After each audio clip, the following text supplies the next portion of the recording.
Breezy. Yeah. Looks like they back for a fifth season, man. Who that? Sports Roundtable. Who?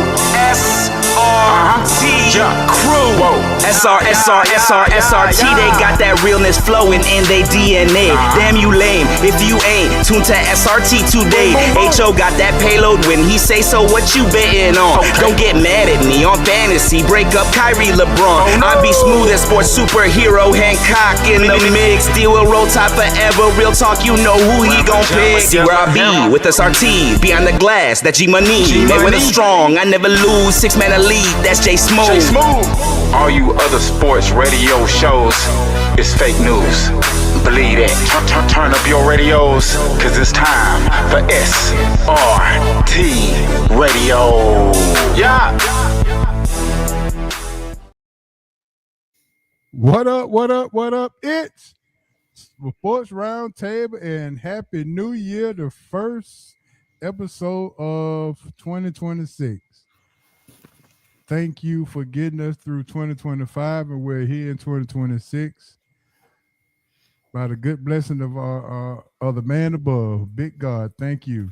I'm your humble host, H.O. from Bankhead, and I have my usual suspects with me in the building again. Coach, if you notice, Coach got that big smile on his face. Everybody knows why. He's not here to hide it. He's already given his baller award already out tonight. Coach, how you doing, Coach? Well, if I say how was your weekend, that would be an understatement. Yes, sir. Tense moments, but tense. The SWAT team came in, and that was the end of that. They saw the situation. Yes, sir. Good deal. The famous last name down at the bottom. What's going on, bro? Everything good with you? H.O. Coach, how y'all doing, man? We doing all right over here. Mr. DNA Sports, how's it going? Everything good, bro? We doing all right. Got a lot of talk about trying to figure out what's going on with our Atlanta sports teams. Yeah, and guess who coming on tonight? Hopefully he can listen. I'm ready. I had made myself back on the boat, but I'm ready to go ahead and get that emergency boat. And I ain't waiting for no child, no woman. I'm about to jump on it on my own. I'm out. So I got Smitty coming on. He bringing A1 Forever on with him, Chris Tipmore. So we're gonna have a tag team just in case he can't answer all of the questions that everybody will be having for him. So y'all stay tuned. 7:45 Falcons report. We finna get down to business. Who do you want? What coach do you want? Who do you want at quarterback? Does it mean that you go make Kirk Cousins a free agent and then sign him back? Then I got the most important question. Justin Fields, Matt Jones, or Malik Willis? Who you taking? There's gonna be a question. There's gonna be a question.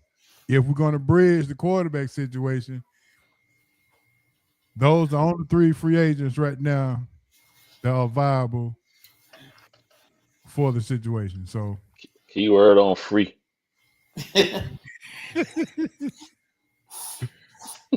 Yes, sir. But other than that, man, yeah, we got a whole lot to talk about, and we welcome them in. I see you, Dez. I see you, Cub.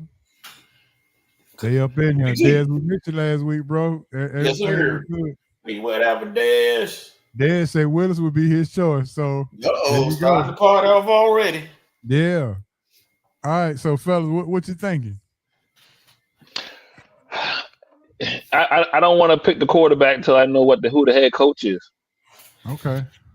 But so let's just say we go with Willis, right? Yeah.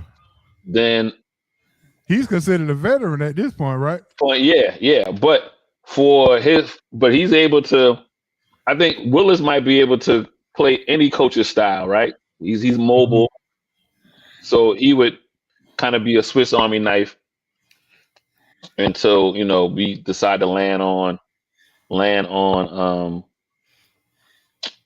whether that be Penix coming back healthy or going back into the quarterback market again. Willis would be able to play anywhere. Who was okay? That's one.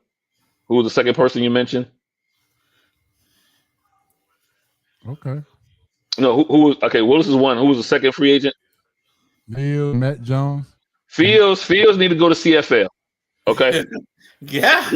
He close to Canada. Just keep on going north. Keep on going north. Oh Lord. Listen, y'all talk about the Jets didn't have no interceptions. They had the least touchdown passes too. So he can keep on going north. Just Winnipeg, Jets or whoever, that's a hockey team, but whoever, Calgary, whatever, just keep on going north, Fields. And who was the third guy you had? Oh, Matt Lord. Jones. Okay, let's say you get Matt Jones. There's right now, there's not a coach out there who can scheme that you figure Matt Jones ain't that much better than Fields, in my opinion. Ooh. So Willis would be the guy then. If you're gonna do that, Willis would be the guy. I feel like Willis, he would be able to, any coach would come in and be able to work with him. Big Z done already called you out. Ace, Big Z said, be quiet. So, Big Z, tell me why I should get Fields. Tell me. I done seen Fields in 3 different spots. I really want to know why I should get Fields. And Matt Jones, he's not a bad quarterback, but I mean, he's not better than Willis. It look like Malik Willis may be the guy based on the SRT poll right now. So, but listen, let's go ahead and start off 2026 with a bang. Coach, you that inspired me. So, Coach, I'm gonna start you off with a question of the day with a riddle. Golly. Name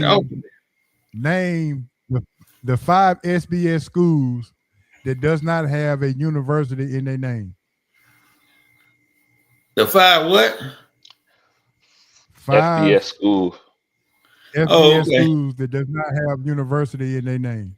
Oh, that's a tough one right there. God, come on, right. Let's go. Coach, you always talking about how when you come to Sports Roundtable, it's always a thinking man's game, so you got to come in thinking. Does not have a university in their name? Yeah, like Duke University. Yeah. I want to say, I know I'll go say North Dakota, but I think it's North Dakota University. So that's not it. It's only 5 schools. And we ain't talking about Morehouse College either. We're talking about FBS. Georgia Tech. That's one. Great pull, Coach.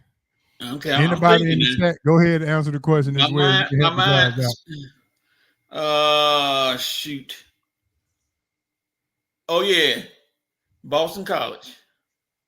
All right, you're not Googling over there, you Coach? No, sir. Here's my hand right here. I can't Google nothing. I'm gonna put my hands up. I ain't Googling nothing. I'm thinking now. See, my mind's starting to roll. Notre Dame is a university. Good. That's a good one. But Notre Dame is a university. Coach, I think you got both of the hard ones out the way. Oh yeah, I mean, dog, it was too easy. I got the easy one now. None of the service academies. You got to give them to me though. You can't just tell me what they are. Navy, Army, Air Force. Air Force. I gave you the cheat sheet. Yeah, you did. Yep. Army, Navy, and Air Force, Boston College, and Georgia Tech. Those are the 5 schools that does not have university in their name. How about that? Yep. I ain't never heard Georgia Tech University. Never heard that. Dan said that was a good one. Yeah. So you can go look when you go to the water cooler next Monday. Ask them if they think they know about sports. Ask them that sports question. You can ask them the one you can ask the one you did last week. That would get them too. I only got that one right because I had heard it. Yeah, you're right. That was a good one. But yeah, I got a good one coming up later on in the show. So y'all stay tuned for that one. My bad. Yeah, it's gonna be a burn burner. No, there's no such thing as a fun bag university, so we all right on that end. Red say this sports Jeopardy. Well, you know, Red, we gotta have a little fun with it, man. So it is what it is. So, Coach, they got me some new toys to play with in 2026. Uh-oh. Yes, sir. And I'm finna start it off right now. Let's see. Oh, look at that. Okay. Scorching. Red hot. This is why I'm hot. It's the Sports Roundtable Hot News. Man, oh man. Yes, sir. It is time for the hot news, baby.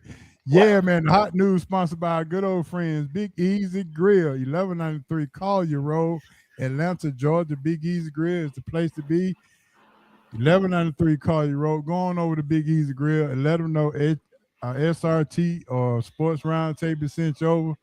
You get your 10% on any meals, $25 or more. Hey Joe, I'm not happy about that one. I'm used to hearing hot news. Let's see. We gotta be visual for 2026. There you go. Red said I done turned into a game show. Yeah, so it is what it is. But the hot news sponsored by Big Easy Grill. Let's go ahead and get into it. The college football playoff review. All right, we're down to 4. Other than Miami having home field advantage if they make it to the finals, what other reason? What did you see for the college football playoff for the 4 to be the 4? Coach, I'm gonna start with you.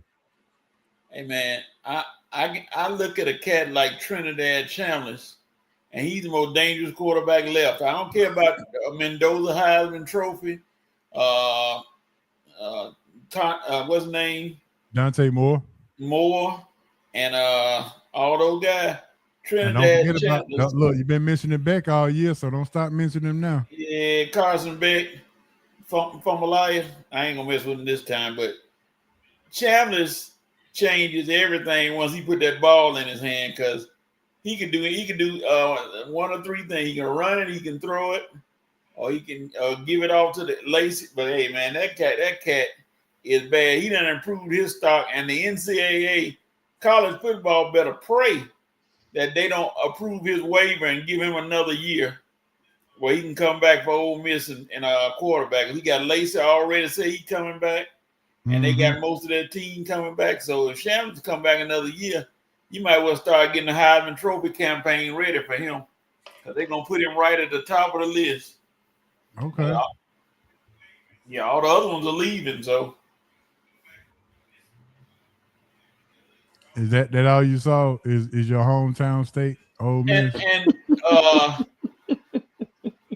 I want to say those boys for Indiana, I don't think, and I'm just going to be honest, I don't think them cats are real human beings.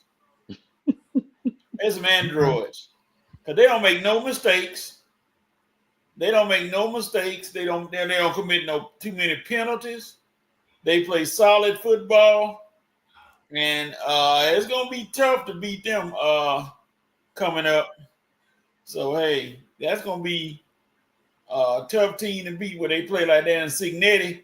Mr. We got a message for you, Coach. Oh, without a doubt. I think you're trying to say we tired of hearing about Chambliss. You talk about him on Saturday, you talk about him on Wednesday. Is he the same next year? What day is it? Is he the same without Weiss next year, Coach? I don't care if you put the coach from the Water Boy back there. Chalmers is that dude for next year. I mean, he dual threat, man. That's what the end. And if he come back, that's dual threat automatically right there. So, All right, so let's do it this way: the good, the bad, the ugly about this past weekend. All right. Good is Shamless right off the bat. I'll go with him. The bad is Texas Tech. What kind of offense did y'all come up with? Worry about the defense. What kind of offense did y'all pick up? Like, Lord have mercy, zero, get blanked. And then the ugly, and I know everybody gonna say this, what Indiana did to Alabama, they should be arrested. Ooh, boy. Yeah, they man. Should be arrested. I got Georgia and Alabama fans at work, and when I walked in, I can hear a rat pencil on cotton. I walked into the tech room, and it was like, I will say this, HO and Coach, the Mississippi Georgia game was just the same game we had seen a couple of weeks ago. Almost down to the points. It was just flip-flop, right? We had said Mississippi had handled Georgia all the way till the fourth quarter the last time they played and, let it go. So that game kind of played itself out the same way, just the scores were in reverse. I'm with you. I've been an Indiana guy all season, right? And then for whatever reason, I did not stand on my business with them playing Alabama. I don't know why I got scared. And you know what they say about scared money, right? It don't make no money. Yeah. And so,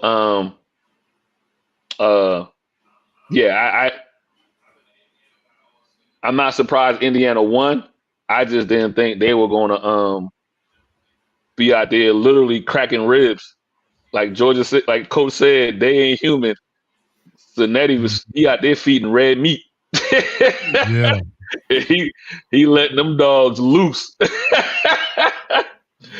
And so, and I feel, you know what? And I'm not surprised Miami won again, because I do respect that front four, their defense.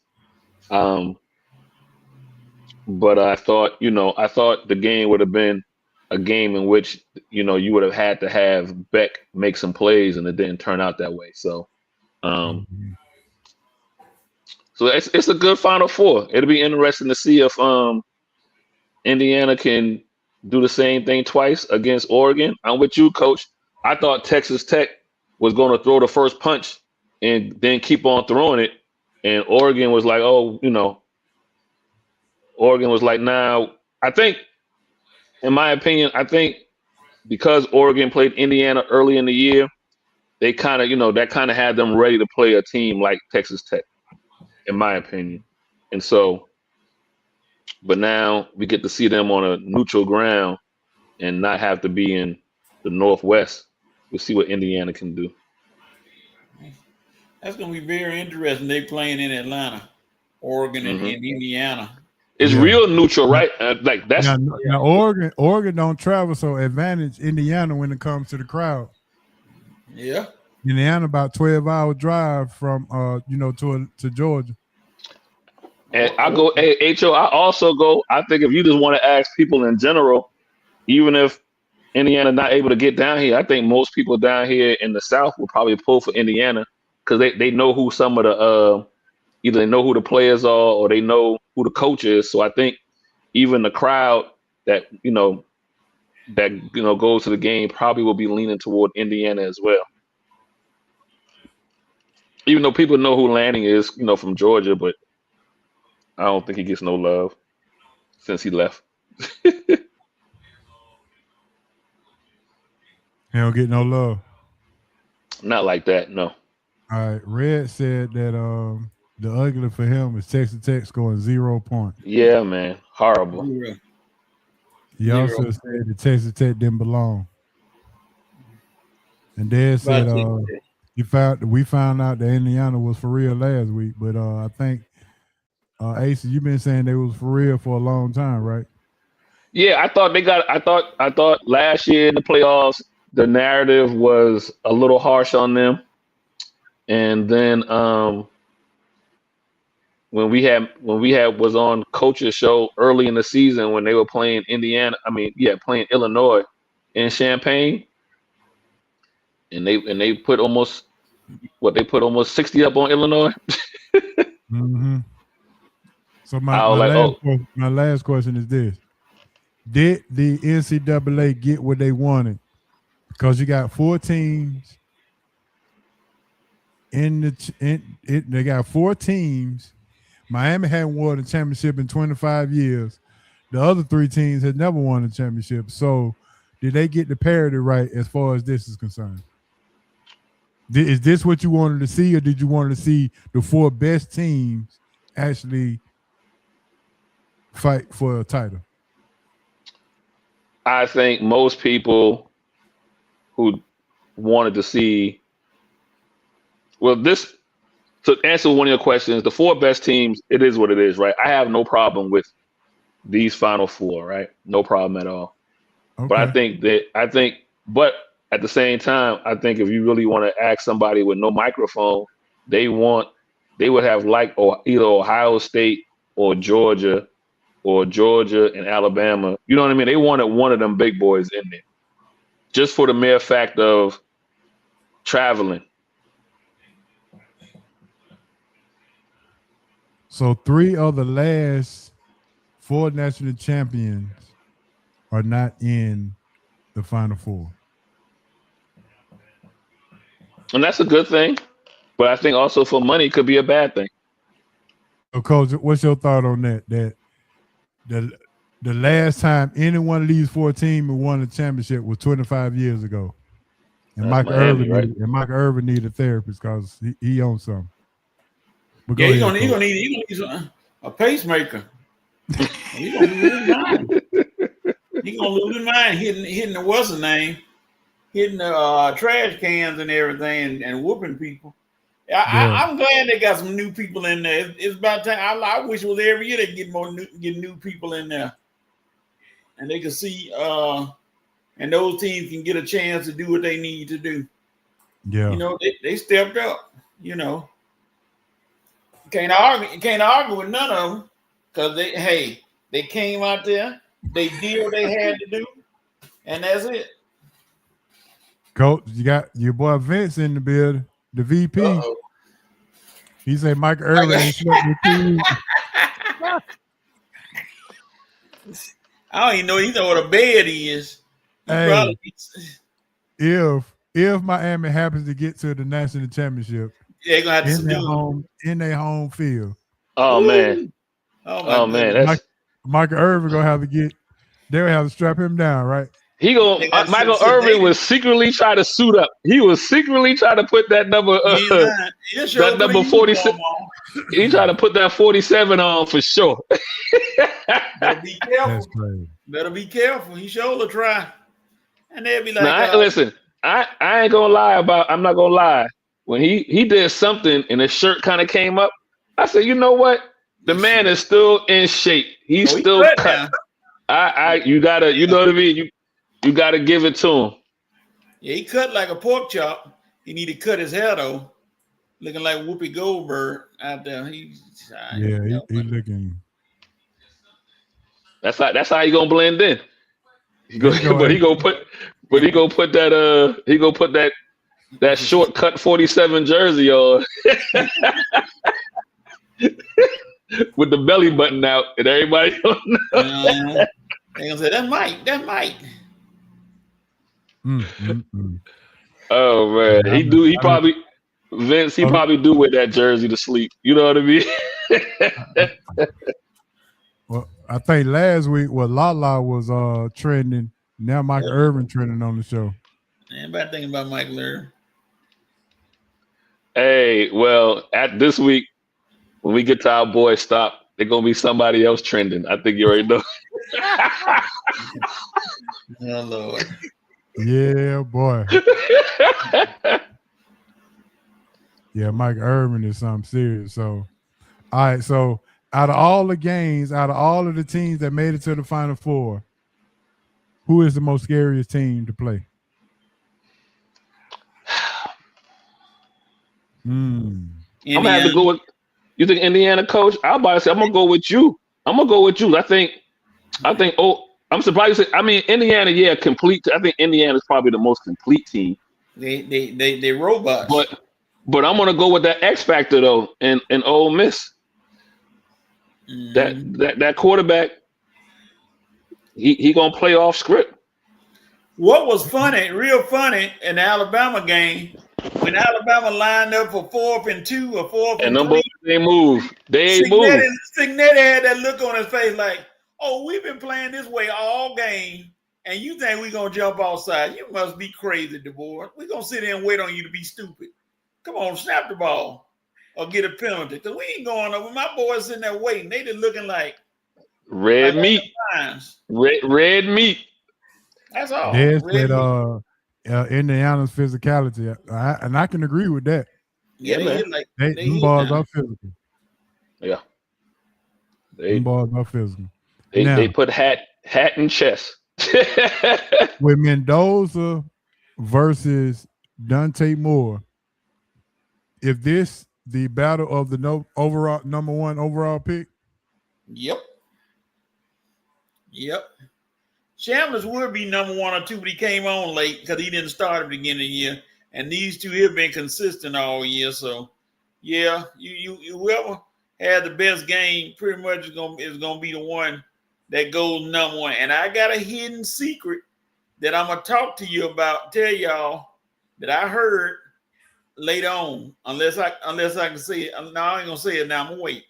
Okay. I got something that came up. But coach, you see what your boy said, right?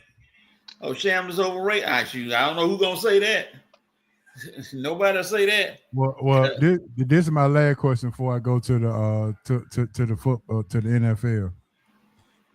If Indiana wins and Mendoza is the number 1 pick, would you go back to school if you were Dante Moore, or would you get drafted by the Jets?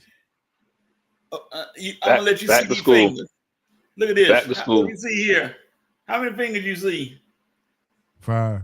Well, 4, now 4 fingers and 1 thumb. Now put times 10 on that, and that'll tell you all you need to know. Ain't no way I'm going back to school and make $5 million when I can make $50 million in the NFL. Ain't no way. If it's the Jets, I'm going back to school. Oh, well, the Jets. Because you only gonna make your rookie contract, and I got 15 quarterbacks prior to him that haven't gone anywhere. Yeah, they said if it's the Jets, he gonna immediately drop out the draft. I'll go right back to school. I'm staying in school. If it's the Jets, if that's the case, go ahead. Yep, he gonna drop out the draft immediately. They're gonna say, "Oh, y'all got it, dog. What's the quarterback for Alabama name? You can have it, dog." No, I don't want that. And there's Dante Moore in the center for Oregon. All right, so there we go. We're going to the NFL. The NFL playoffs are shaping up, fellas, and no Kansas City. Well, let me actually pull up the how y'all feel about Kansas City not being in the playoffs? You welcome. I told you what's gonna happen. Does it feel different? I told you what's gonna happen. I knew. Yeah. Asa said it all year. He said it. So Asa, I got something for you, bro. This is for you, my man. He said it.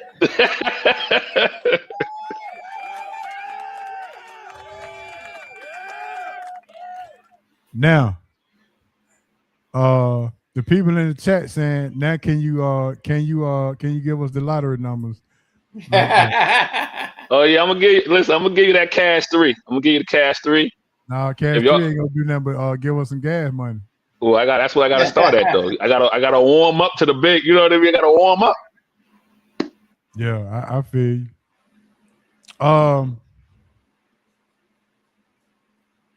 Now the playoffs about to start, and okay, well, you know what?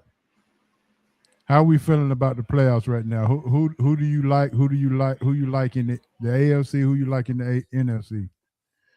Based on the schedule. I'm gonna say right now, this is the first time in a long time. Obviously, without KC.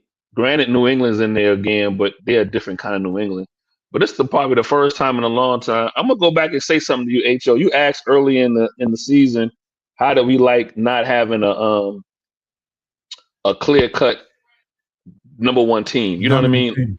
A Right. dominant team, and I was like, I don't like it. I like to have an enemy or somebody to root for. Well, you know what? I might have been wrong because it's because you only being wrong because you was right about Kansas City. No, well, listen, two things can be right at once, sometimes at the same time. But no, the way it broke, especially in the AFC, it's a live playoff. Like anybody can really make a run to the Super Bowl in the AFC.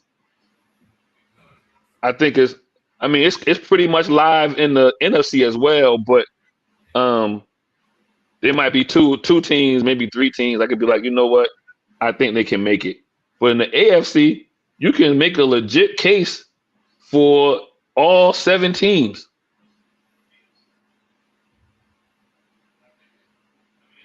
Right Tomlin, now, Denver and Seattle are favorite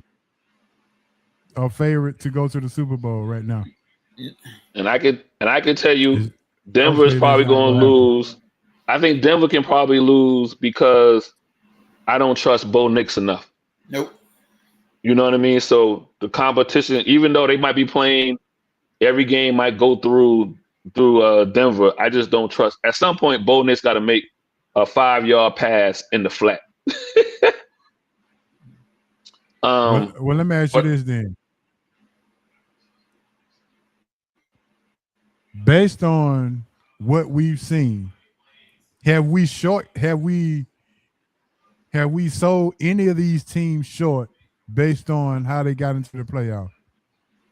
Point being, have we sold Jacksonville short and Lynn Cohen and the job that he's done based on past reputations?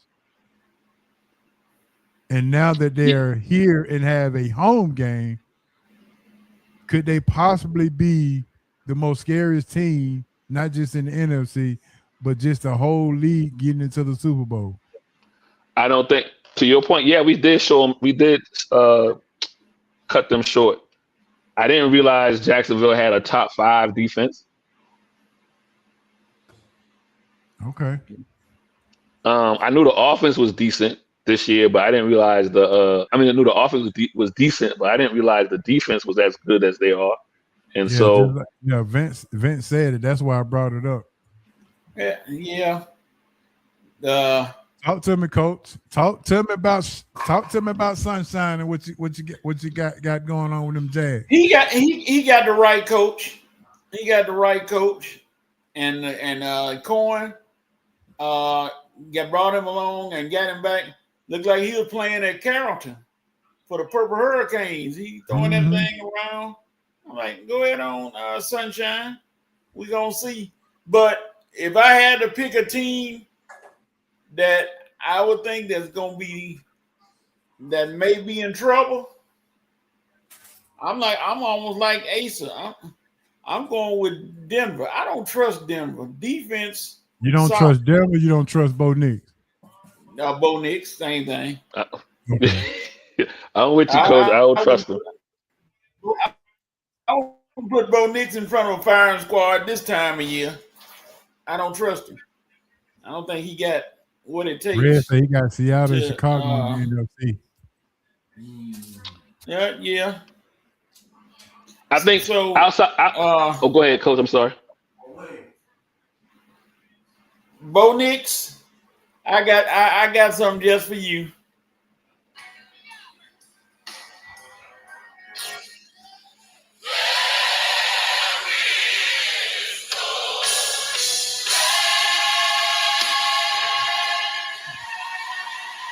No way for you, Bo Nix. I'm sorry.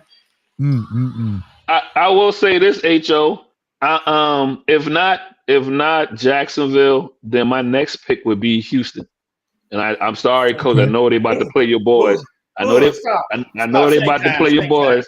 I'm not saying that to get you rattled. I'm just saying if you ask me the second team who I would be afraid of. I'm afraid of that. I'm afraid of that Houston team, especially.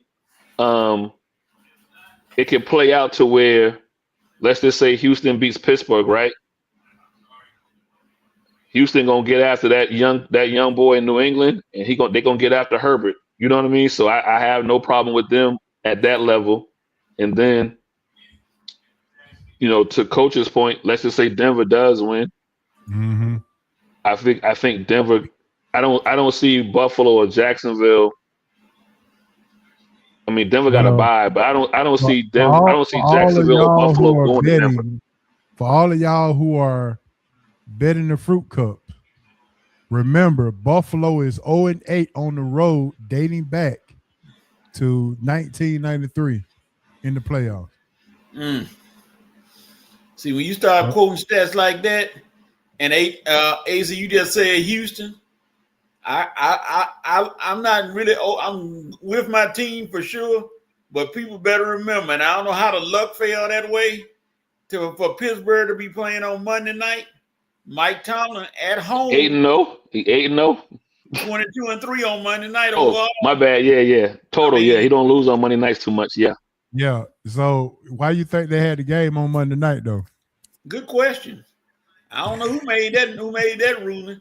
And then my boy, he ain't my boy, but I like him. Metcalf was at the facility Monday. They ain't even have practice. They're like, yeah, you better be in the facility, ready to go. And what could be scary? And it's Arthur Smith. I trust him to this much, but they done found that middle. He threw Rodgers that's what Houston should be scared of. Rodgers ain't the best quarterback in the playoffs, but he's the smartest quarterback in the playoffs because he know that he hitting that middle again with Freiermuth and Thielen, and then he got Calvin Austin out there. You got DK back. They fully loaded except for my boy Big Washington. I wish he could put a cast on and come back out there. You have to hit somebody. So the way you feel about the Steelers, right, is kind of how I feel about. In this way, I kind of feel about Houston's offense and CJ Stroud. Granted, they haven't been as potent, on this 9-10 game win streak that Houston on has really been the defense. But I think CJ Stroud has a little bit of he got some playoff experience, and I think it's time for him to shine a little bit. And Pittsburgh showed me something in that Baltimore game. They showed me that back end can still get got. And so, CJ, he ain't no slouch. You know what I mean? So no, he not. That's the scary part. I just don't. I just look at Houston. If Stroud started hitting Collins and old boy, it'll be a long night for Pittsburgh. But they don't have. I don't trust Woody Marks as a running back. He can run a little bit, but if they stop that running game like they did Derrick Henry in the second half, Pittsburgh can stay with it and win. And Pittsburgh don't want one of those flashy 35. They want to be nasty and dirty and pound it out. No, I'm with you. It's gonna be a good game. I'm with you, Coach. I don't think it's gonna be a high scoring game, but at the same time, I just wonder, has Pittsburgh seen a defense like Houston all year? You got the battle of the kickers now. Also, all right, Coach, I got a question for you, Coach, in Pittsburgh. What's that? What if the fan that the DK swap that come to the game? DK has been told he need to stand, and he ain't on the field. He's standing beside Mike Tomlin. He's been told that. And then he ain't leaving Mike Tomlin's side. If he want water, somebody go get it for him. He ain't going nowhere near away from Mike Tomlin. Like, no, sir. He ain't having. He going to stay right there because he know you almost cost him a chance to get in the playoffs. So, brother, you are not getting near anywhere away from Mike Tomlin. Tomlin ain't going to be trying to look at you during the game, like, "Hey, boy, calm down." Now he can be like, "Right here, son, right here." There you go. Hey, so Red say CJ be seeing ghosts. Yeah, listen. I mean, like I said, he hasn't. These last 2 years haven't been great for him, but because that defense have kept him in games, he's made the plays that have needed to be made. So, and like I said, I'm not trying to take shots at coach at all. I just feel like that back end of Pittsburgh defense can get got, and so we'll see. Yeah, it's Red gonna all be the time. whoever defense steps up and plays the better ball game is gonna win it, because I think it's gonna be a defense. And the Steelers, once again, are one of those opportunistic teams where they can change the game just like they changed it against Baltimore with a turnover, change the whole game there. And now it's gonna be a good one. I like I said, if we can get by, I'm sorry, I don't like to say we. If they can Coach, get you by said you want to go higher tonight, so let's go on with it. Go ahead. Keep Pittsburgh, going. if Pittsburgh can get by Houston, I like our chances. See, Coach, I'm here with you. I got a yellow towel with you. You know what I mean? Put that old towel up like you wash dishes with it. See, there you go. See, hey, so see, I put it down. I got the yellow towel. I got the yellow towel for you. Dirty, dusty yellow towel. I got the yellow towel for you. You know what I mean? I'm trying to cut it up into pieces. Be yellow confetti everywhere. Even though if HO asks me who I see in the AFC Championship game, I think I'm gonna go. I think it might be a AFC South rematch. Oh, Houston and the Jags. Yep. Something about the Jags don't impress me. I mean, they didn't play good up to this time, but like I said, Steelers get by Houston. I'm not scared of the Jags. Well, you would have New England or the Chargers next. Oh, I'm not scared of either one of them, especially Herbert. Yeah. Herbert will throw it into the bleachers. So I'm not scared of him either. And Drake May, they'll fumble that ball. He got fumbleitis on there. This is the way the Steelers before. So and then Buffalo need knocked out, and Josh Allen can be looking at that look on his face like, yeah, shut up. You lost again. No Super Bowl for you. And who are the other teams? One more left. Oh, Denver. I ain't counting Denver. I ain't counting them. You got to count Denver, Coach. They the number one seed. They're number one seed. It don't matter. Been number one seed. Steelers last Super Bowl. They came from the 6th seed and won the whole thing. No, that was before the Packers. The VP said New England may get booted in the first round as well. Yeah. I mean, the AFC is wide open. It's very wide open. I mean, you know what's going to help the Chargers? Herbert plays better with the little thing on his left hand on with the glove on, right?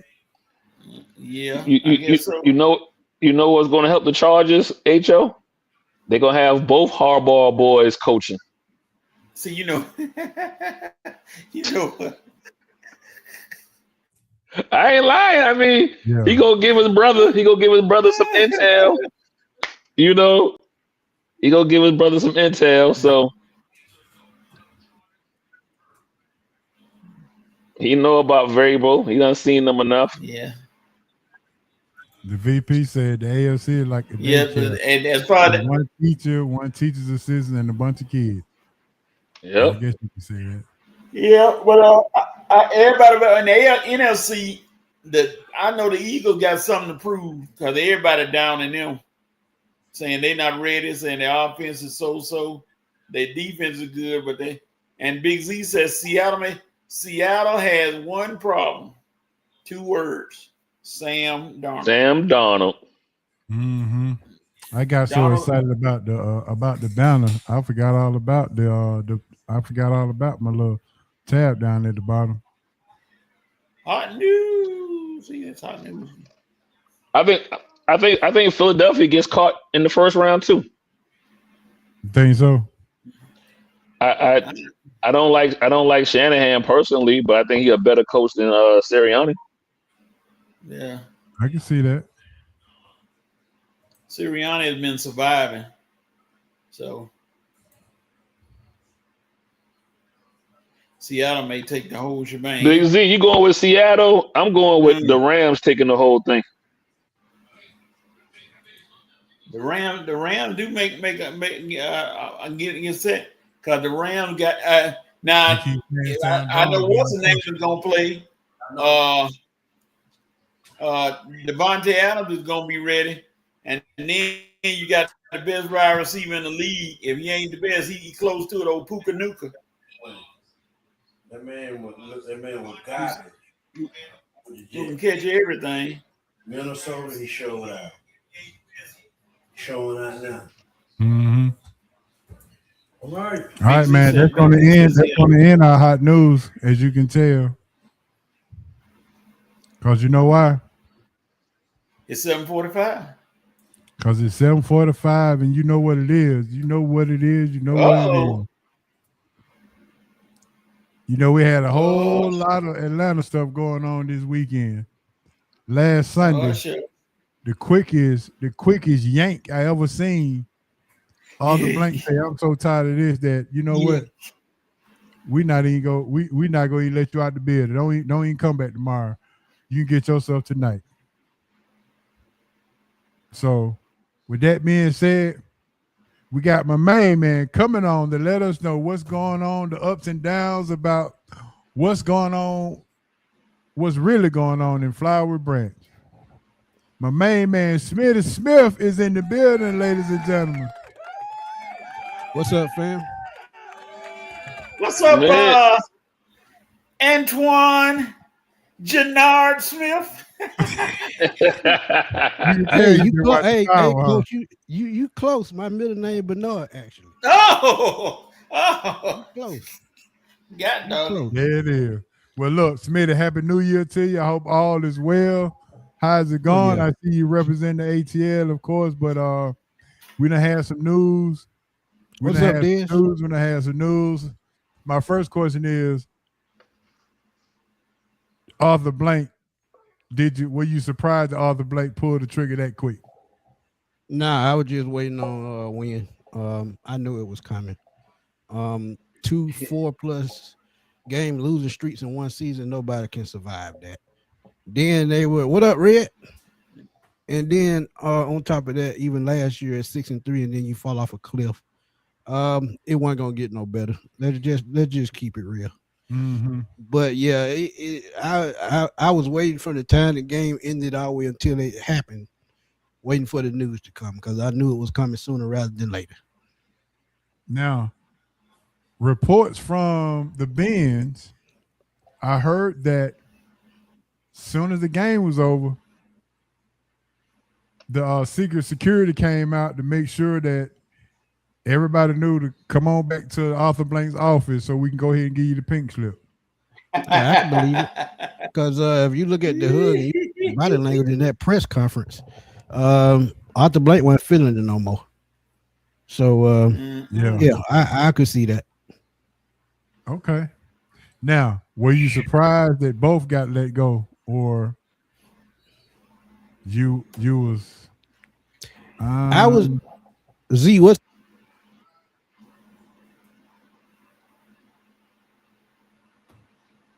You don't went on.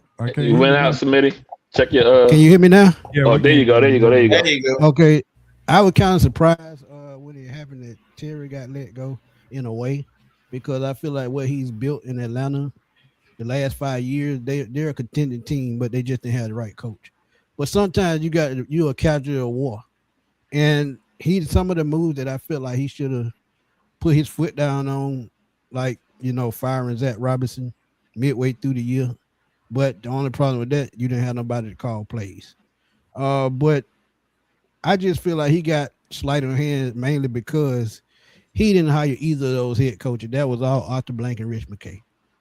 And sometimes, if you don't put your foot down in certain spots, you got to deal with the consequences in the long run.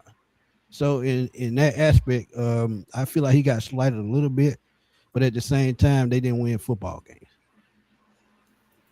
So I had my thoughts, and I'm gonna see what your thoughts are.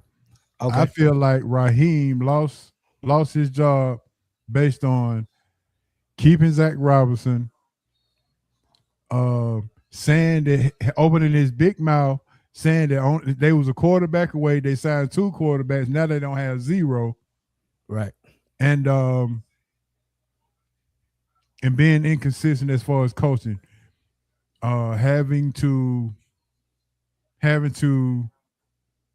get into it with most of the players a lot of times and not be consistent with the way that they actually play. I felt like that's what, and also all that facts, how terrible the division was as well. And right. only thing you needed was 9 wins to win the division, and you didn't do either year. So that's what I think. I agree 100%. And if you look at the division, we lost to a bad Panther team twice. We should have beat the Bucks the first time too. And like you said, that 4-game winning streak, the end of the season, what was that at the beginning and all the way through the season? Mm-hmm. You mean to tell me you prepared that poorly during the season that you couldn't pull off 10 or 11 wins? You got the best player in football, and you don't even know how to scheme for him. You put all the pressure on him, and you have more weapons on the team than Zach Robinson know what in the world he was doing. and let's keep it real. Jeff Ulbrich and Nate Ollie was kept this team alive the whole season. The defense. I agree, for sure. Now, also, Terry probably won't go get hired, but you made mention that on one of your videos that Matt Ryan has been behind the scenes making moves. And I can remember 2021 when Terry got here, all of a sudden you heard the Deshaun Watson rumors come up, and that put Matt Ryan in a bad pickle. So karma is the one that got terrified, because Matt Ryan probably said that the only way that I'm even coming in the building, Terry has to go. I could see it. I can absolutely see it. And the thing about that, I really wasn't mad about that. It's just the way they did it, man. Not telling him and he getting blindsided, but hey, that's the way the NFL works sometimes. But Matt Ryan, honestly, I think he's going to get the VP job, the president of football operation, because I mean, I think, you know, he's got what it takes.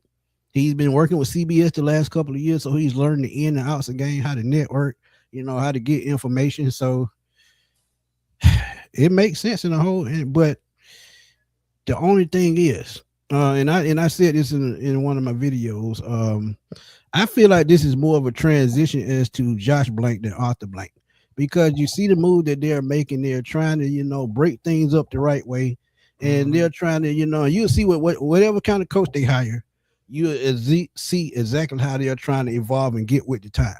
And this is what they've needed to do for the last 45 years. But at the same time, if Arthur Blank making a final decision, you know, they can't do that. So now I feel like Arthur still is making some decisions, but I feel like this is more of Josh Blank and the transition that we are going to see down the road is starting to happen right before our eyes. Okay. So Josh growing up right in front of us. Right in front of us. So we'll see how this hiring period goes, how the draft goes, how the free agency goes. We'll see exactly how much they'll evolve in one season. But one thing that I'm still scared of, to be honest, is we out here hearing rumors already. They haven't even hired a GM, and we talking about a head coach. So get that GM in place, and then we'll talk about the rest later. If you can do that, then you'll have my undivided attention. Gotcha. Well, here's the VP making fun of your comment about Matt Ryan being the VP. I knew that was coming. Yeah. Big Z. I ain't heard nothing about Crosby coming over from the Raiders or being interested. I haven't heard that, but you know, as soon as it breaks, I have it on the channel. Okay. And the problem with the Falcons ain't the defense. You gotta make one decision, well, two decisions. Is that head coach going to be offensive minded? And if not, then you need to make sure you got a nice young, either the next best thing at OC or an established offensive coordinator. And then you got to make a decision on what you're going to do. Well, not make a decision. You got to see how Penix comes back. Now, they've reconstructed Cousins' contract. To me, that tells me Penix may not be on schedule as far as health-wise. And if he's not on schedule health-wise, you might go ahead. Now we've seen the precedent now where it's okay to just, well, you haven't even paid him any money. So it's okay to, you know what, just we tried it didn't work, and you might wind up letting him walk. I can see it. After his third year, and then see what's out there. I don't want to say you're going to be in the Archie Manning hunt or whatever, but you'll definitely have some better options in a year or two as far as quarterbacks coming out. Right. Coach seems to love Chambliss, so he might be there in another year or so if he doesn't leave this year, whatever the case may be. And there's some other guys that I think people are looking at that, 27, 28 class is going to be definitely 28 class will be definitely better than this 26 class. So, right. And then that might be where your defense is at its peak. You know what I mean? And so, I'm more interested in, like you said, GM and coach, Smitty, and then you worry about the quarterback. Rest later. Later. So I heard somebody say, not as far as the Falcons go, but just say in general, sometimes it takes a season or two to kind of unwind the previous regime. Right. And so I could kind of maybe see that being the case. The one good thing about Raheem, they did hit on defense this year. All those guys seem to hit. And so But Asa, with the quarterback position, it's the most important position on the field. Mm-hmm. And for you to fumble it twice in a 12-month span, that's bad. And you paying $100 million for it. No, okay. We talked about this, but I don't think they fumbled. Well, it didn't pan out for them. I had no problem on what they did, basing it on what they thought they were going to be. Again, I know most people are going to be like, you know what? Why did we pick Penix at 8? But the thing was, if you like that quarterback and you thought Cousins was going to have you at 11 plus wins, you wasn't going to be in a position to get no quarterback for the next 2 years, just based off where your draft picks are going to wind up. So for me, as long as I understand what you're trying to do, I'll give you a little bit of grace if you fail. But you didn't coach that way, though. No. I'm with you. Didn't coach that. He didn't coach like.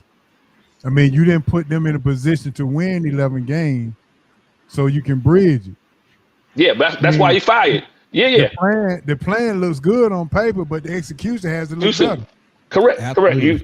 You absolutely correct. But I'm just saying, from a fan base, most people be like, should have never picked Penix. And I'm like, y'all are forgetting about where we were at. You know what I mean? As far as the timeline, I think most people forget where we were at. So the moves made sense. But to your point, H.O. and Smitty, they didn't execute squat. So my thought was, I understand it, but you better make it work. Yeah. And what he didn't make it work, H.O., what he didn't make it work was he didn't have the right coordinator for Michael Penix. Let's just keep it real. Yeah, he didn't make it work. You got to have a coach. Yeah, you got to have a coach that is not just scared to take shots downfield, just scared to open up the offense. Really, how many games since he's been the offensive coordinator have you seen them just open up the offense and say, here, we're going to go all out and they score 30-some points a game? How many times did he do that? Probably twice in 2 years. Well, Smitty, let me give you my observation real quick. Okay. What I noticed, and you let me know what you think. Okay. I noticed that Arthur Blank fired Terry and Raw before he fired Rich McKay to hide the fact that Rich McKay was not going to be in the same position. Now, he never said he fired Rich McKay. That's just what he reassigned it. He I'm about to say that. him. He just did he reassigned fire? him and took the titles away, because I don't know nobody who gets fired and still get a check from the same person that fired you. Yeah, So- and he's more on the business side anyway. And that's why I never understood why he was still CEO of the team. You Right. had Greg Beatles who was there, who was basically doing his job for him. So now you hand him over the title, but at the same time, let's keep it real, H.O. I've been telling you. Yeah. As long as he's in the building, he's going to have a say so in some, because that's his right hand man. That's one of the only true people he's going to listen to. And that is one of the reasons why I feel like Matt Ryan is so important in this whole equation. Outside of Rich McKay, Matt Ryan might be the only person that can overrule what he say. And that might be the changing of the guard that we need. So, yeah. So my question to you now is, okay. And I saw the video about the Ryan Poles connection. Ian Ryan Cunningham. Poles and Matt Ryan was college roommates at Boston College. Now, Ian Cunningham is under Ryan Poles. So Ryan Poles, who Matt Ryan consulted with and helped get the job in Chicago, right, made the phone call to Matt Ryan and said, okay, if you get the job in Atlanta, I got somebody here for you. So is Ian Cunningham and Matt Ryan a package deal? And if so, aren't we still doing the buddy system like we've always done? Yep.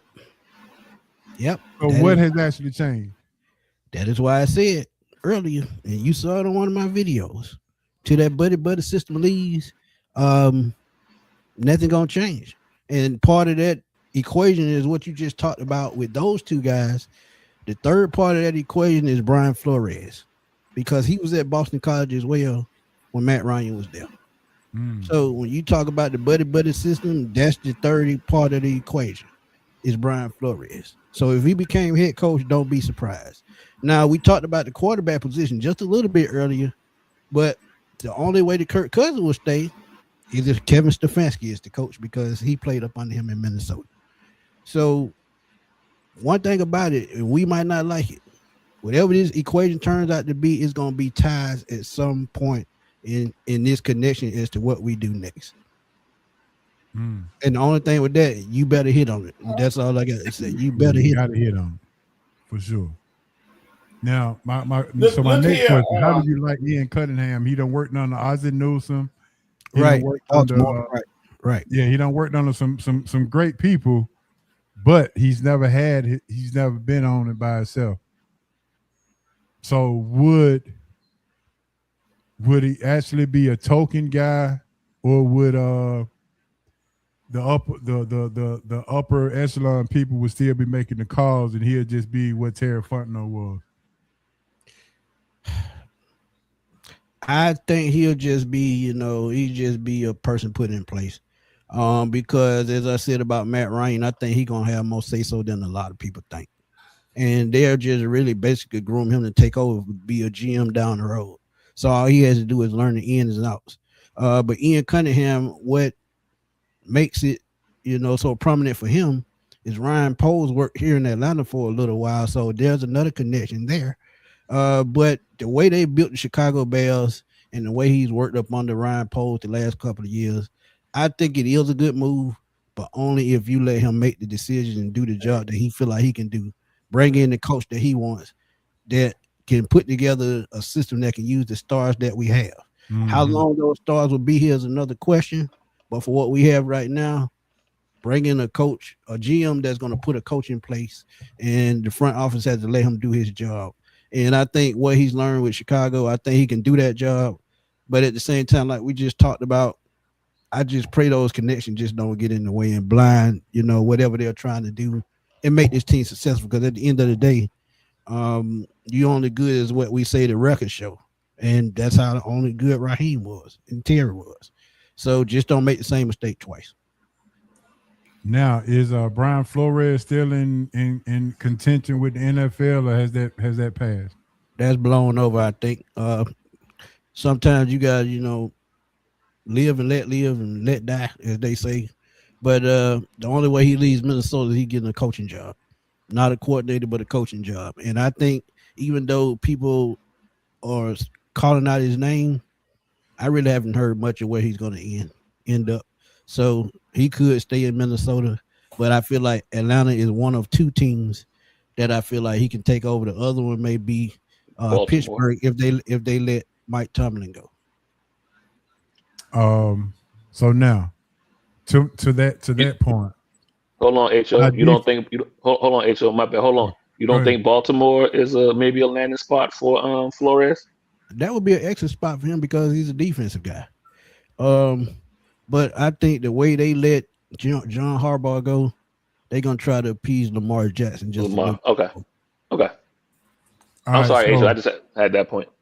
Gotcha. So with the defense playing the best and the most skill is on the offense, which coach do you think we need more, the defensive coach or offensive coach?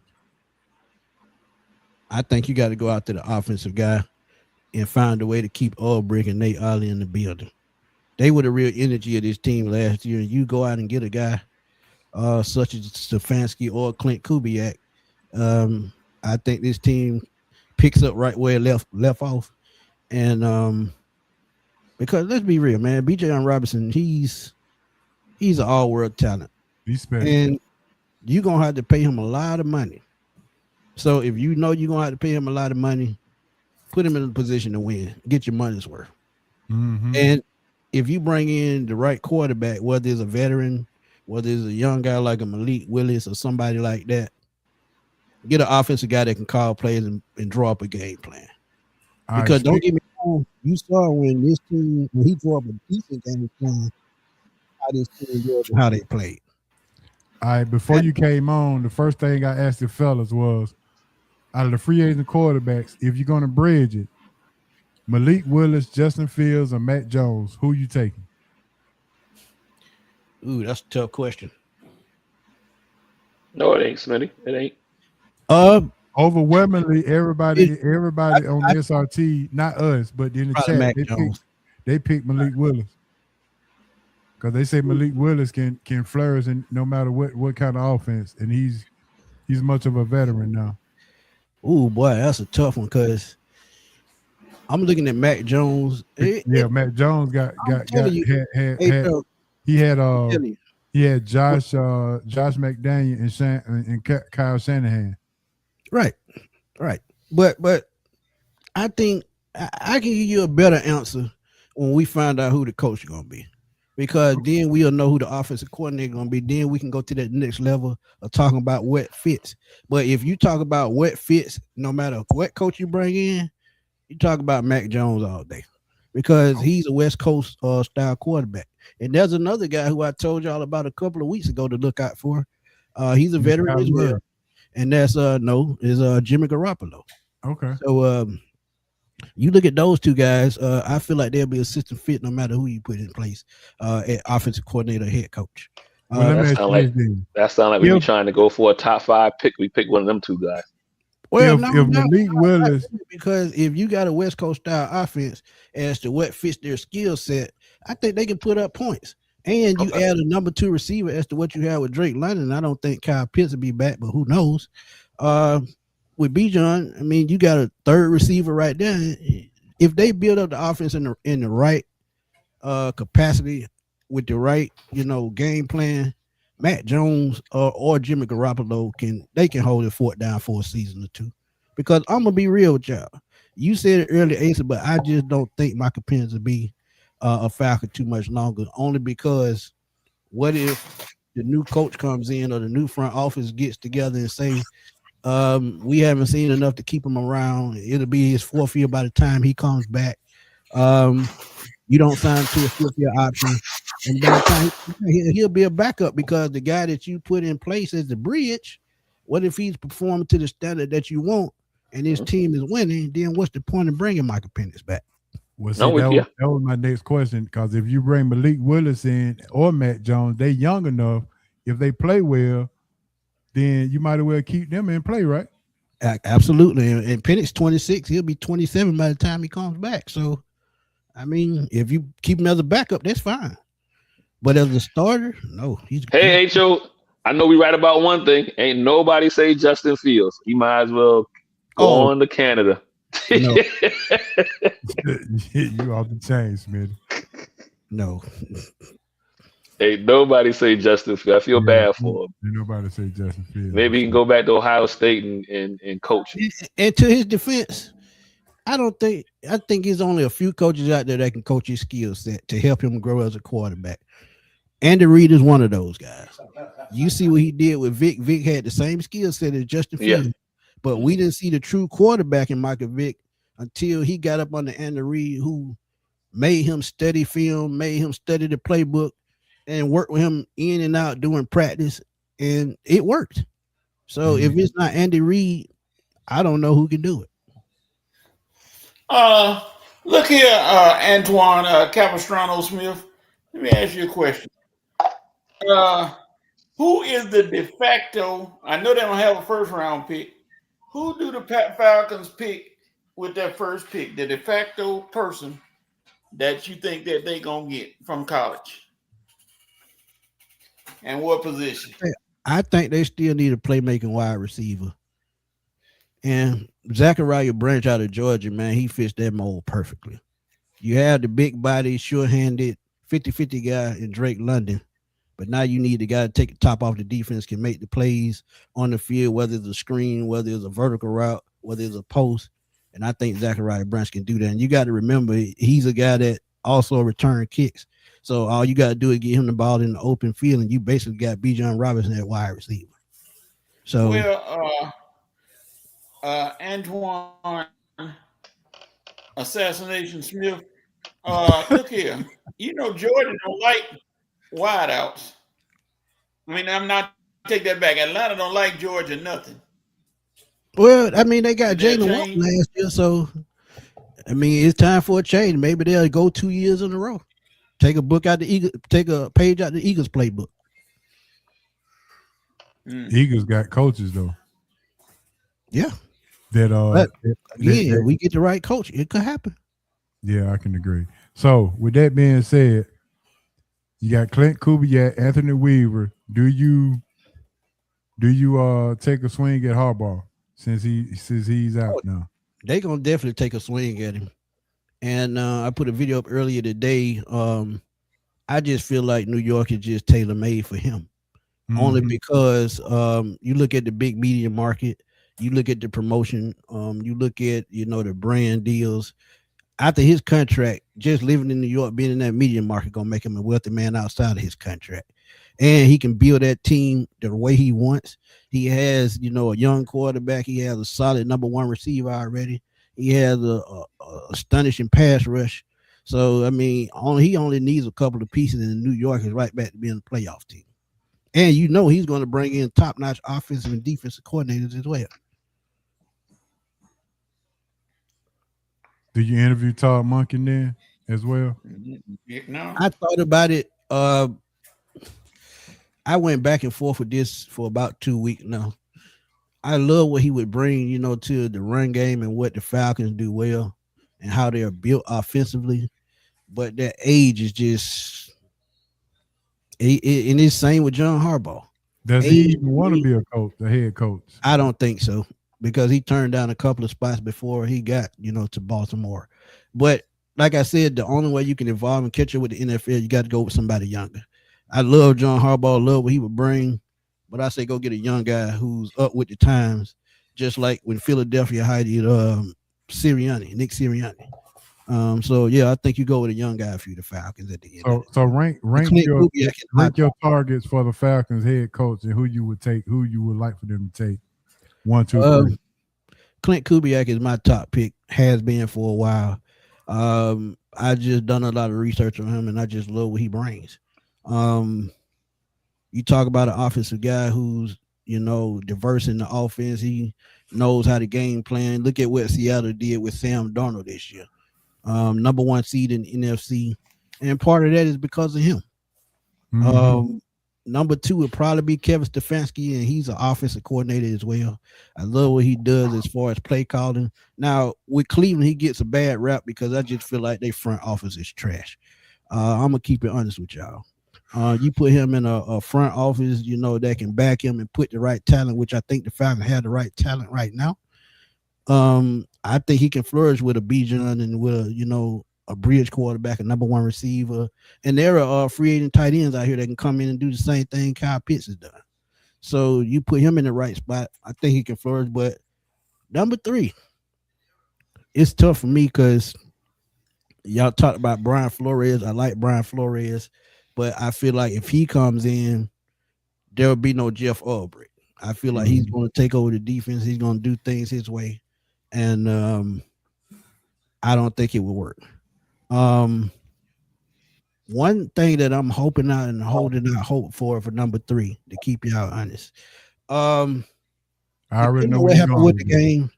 I already know where you're going. Playoff game that happened Saturday with the Bears and Packers. Yeah. Matt LaFleur up here, because when you talk about Kyle Shanahan 2.0 and calling offenses, he's right there, and I feel like that would just take this team to the next level. And think about, will he be your 3 or will he be your 1? If he would move up to my 1, but he's my honorable mention, to be honest, because as I'm looking at it, we've been looking the last 8 years after that Super Bowl loss, he was on the staff. Jeff Ulbrich was on the staff, so they have history, and they should have got the job. Besides, absolutely. After after that Super Bowl loss, that was Dan Quinn silly. Let's keep it real. Yeah, he should have got the offensive coordinator job at least. They pretty much had the same team the next year, only made it to the divisional round. You had Matt LaFleur and Kyle Shanahan. If you just turn the reins over to Matt LaFleur after Shanahan leaves, this team does not skip a beat, and that is the only gripe that I've had. So they didn't run it back though. They didn't run that team back, especially on the defensive side, Smitty. They didn't run it back. That Dan Quinn's scheme started working the latter half of that year, going into the playoffs, and then when it was the front office got cheap after the but Super Bowl. that was only because of Matt Ryan and Julio Jones. Outside of those two guys, if they would have played that smarter. And after they lost that divisional round, say traded Julio after that, probably get 2 first-round picks. You just keep building this team. Yeah. And as I've told y'all, sometimes they keep players too long. And I see it right now, possibly with Drake London or Bijan Robinson, depending on what the market price is for those guys. If you look at the market price for those guys, and you looking at, say, like Justin Jefferson is at 40, Jamar Chase is about 40. You gonna pay Drake London $35 million? Nah, you can get running backs dime a dozen now. I mean, not running backs. You can get wide receivers dime a dozen now. Both. But I feel like if you got a special running back who can do both, like Bijan, I pay Bijan and I go find me another Drake London. Exactly. And I got a video coming up on that soon. I know a lot of people ain't gonna like it, but hey, I gotta speak my mind. But Matt LaFleur. If he somehow hits the free agent market or they could trade for him, I say go for it, because you know what you're getting. He's been here, and you see the success he's had in Green Bay. And in Green Bay, we thought Jordan Love was going to be a bust until he got hold to him and taught him the game, and we know he can develop a quarterback.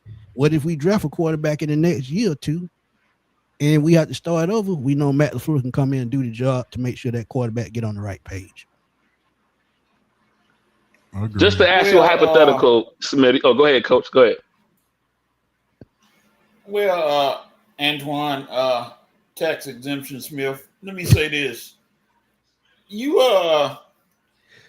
with the new regime, and you got a new group of pretty much everything coming in. Right. Does that signify how long do you think they would give the new coach? How many years? I would say minimum 3 years. And I think that first year, depending on how well they do, That buys him at least 2 seasons because you got to think the only reason Raheem probably didn't get that extra 3rd year because he's been a coach before. In Tampa, you've seen this same situation play out the exact same way. Started off pretty hot, but those last 2 years, he just fell off a cliff. So, and then you look at, you got 3 rookie head coaches in the playoff this year.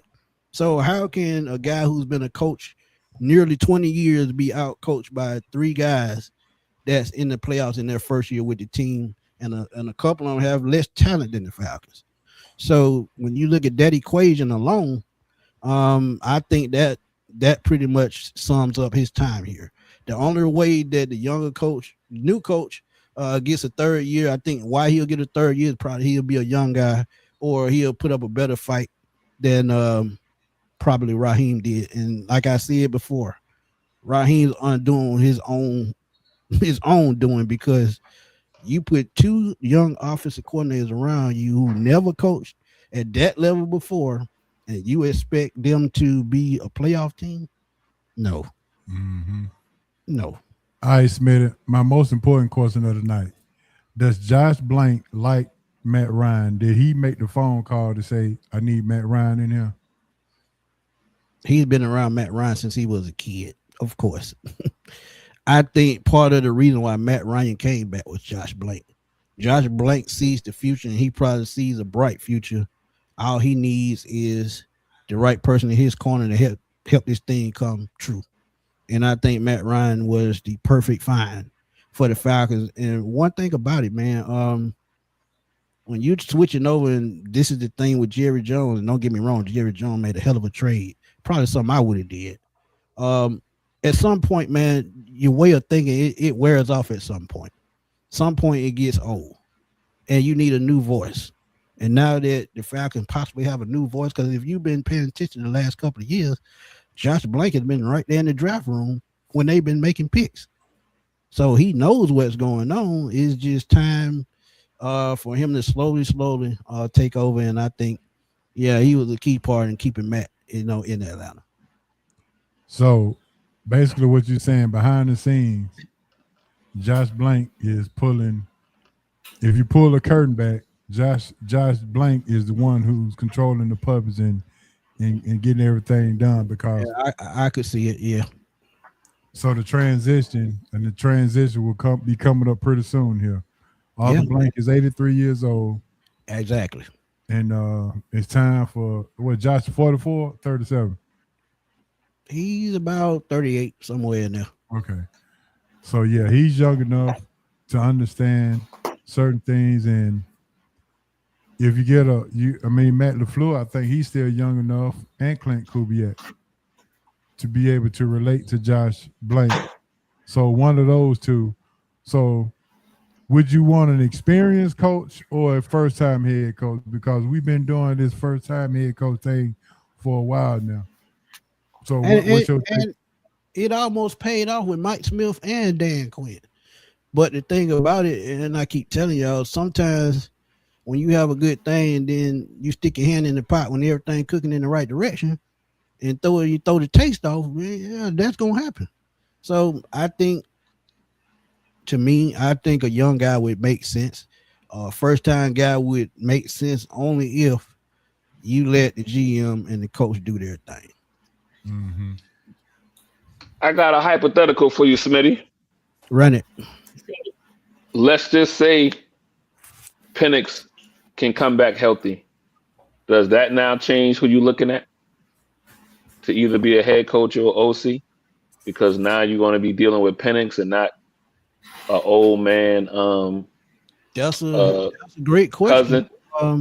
I think depending on who you hire, that's going to be the reason why Penix comes back. You have to put a coach in place that can, work with his skill set, like I said.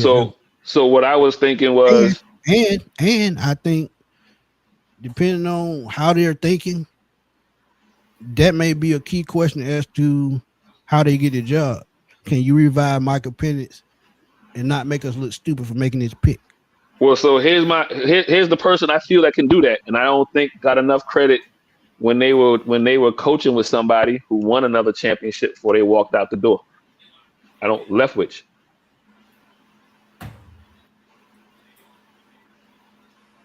I don't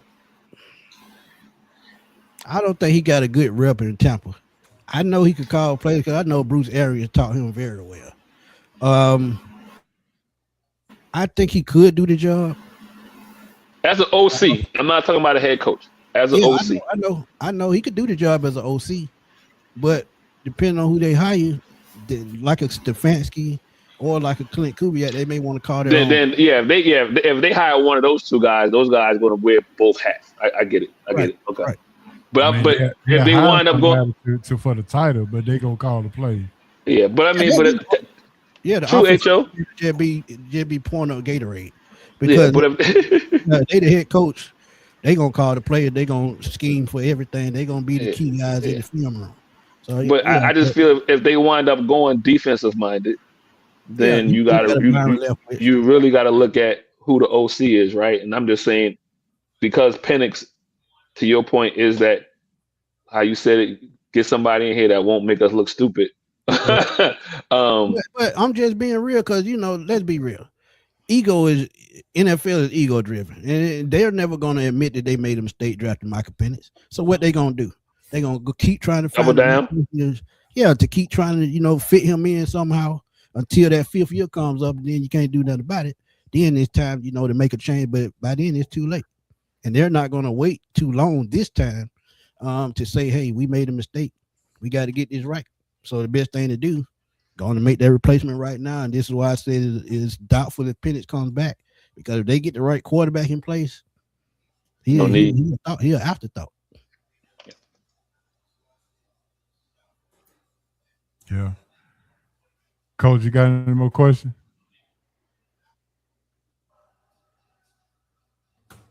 You muted. Yeah. All right. Yeah, I think Antoine Diamond Smith got everything covered. He didn't change anything. New regime might mean new chance to sit in the press box. Is that working out right now? It's early. Hey, man. Hey, I'm trying to have that conversation with Arthur Blank probably tomorrow. See, can I get in that press box, man? Eat them wings. There you go. Smitty, before we let you go, we got a question of the day. Okay. Give me your NFL Mount Rushmore of coaching. Woo! Bill Belichick, number one, easily. Okay. I go with Don Shula. On the four heads on them. Coach the only undefeated team. Belichick, Shula. I mean, it's tough, man, because there's so many good coaches out there. Yeah, Andy Reid got to be number 3. Okay. He led 2 different teams to a Super Bowl. Then you see he built a dynasty this generation.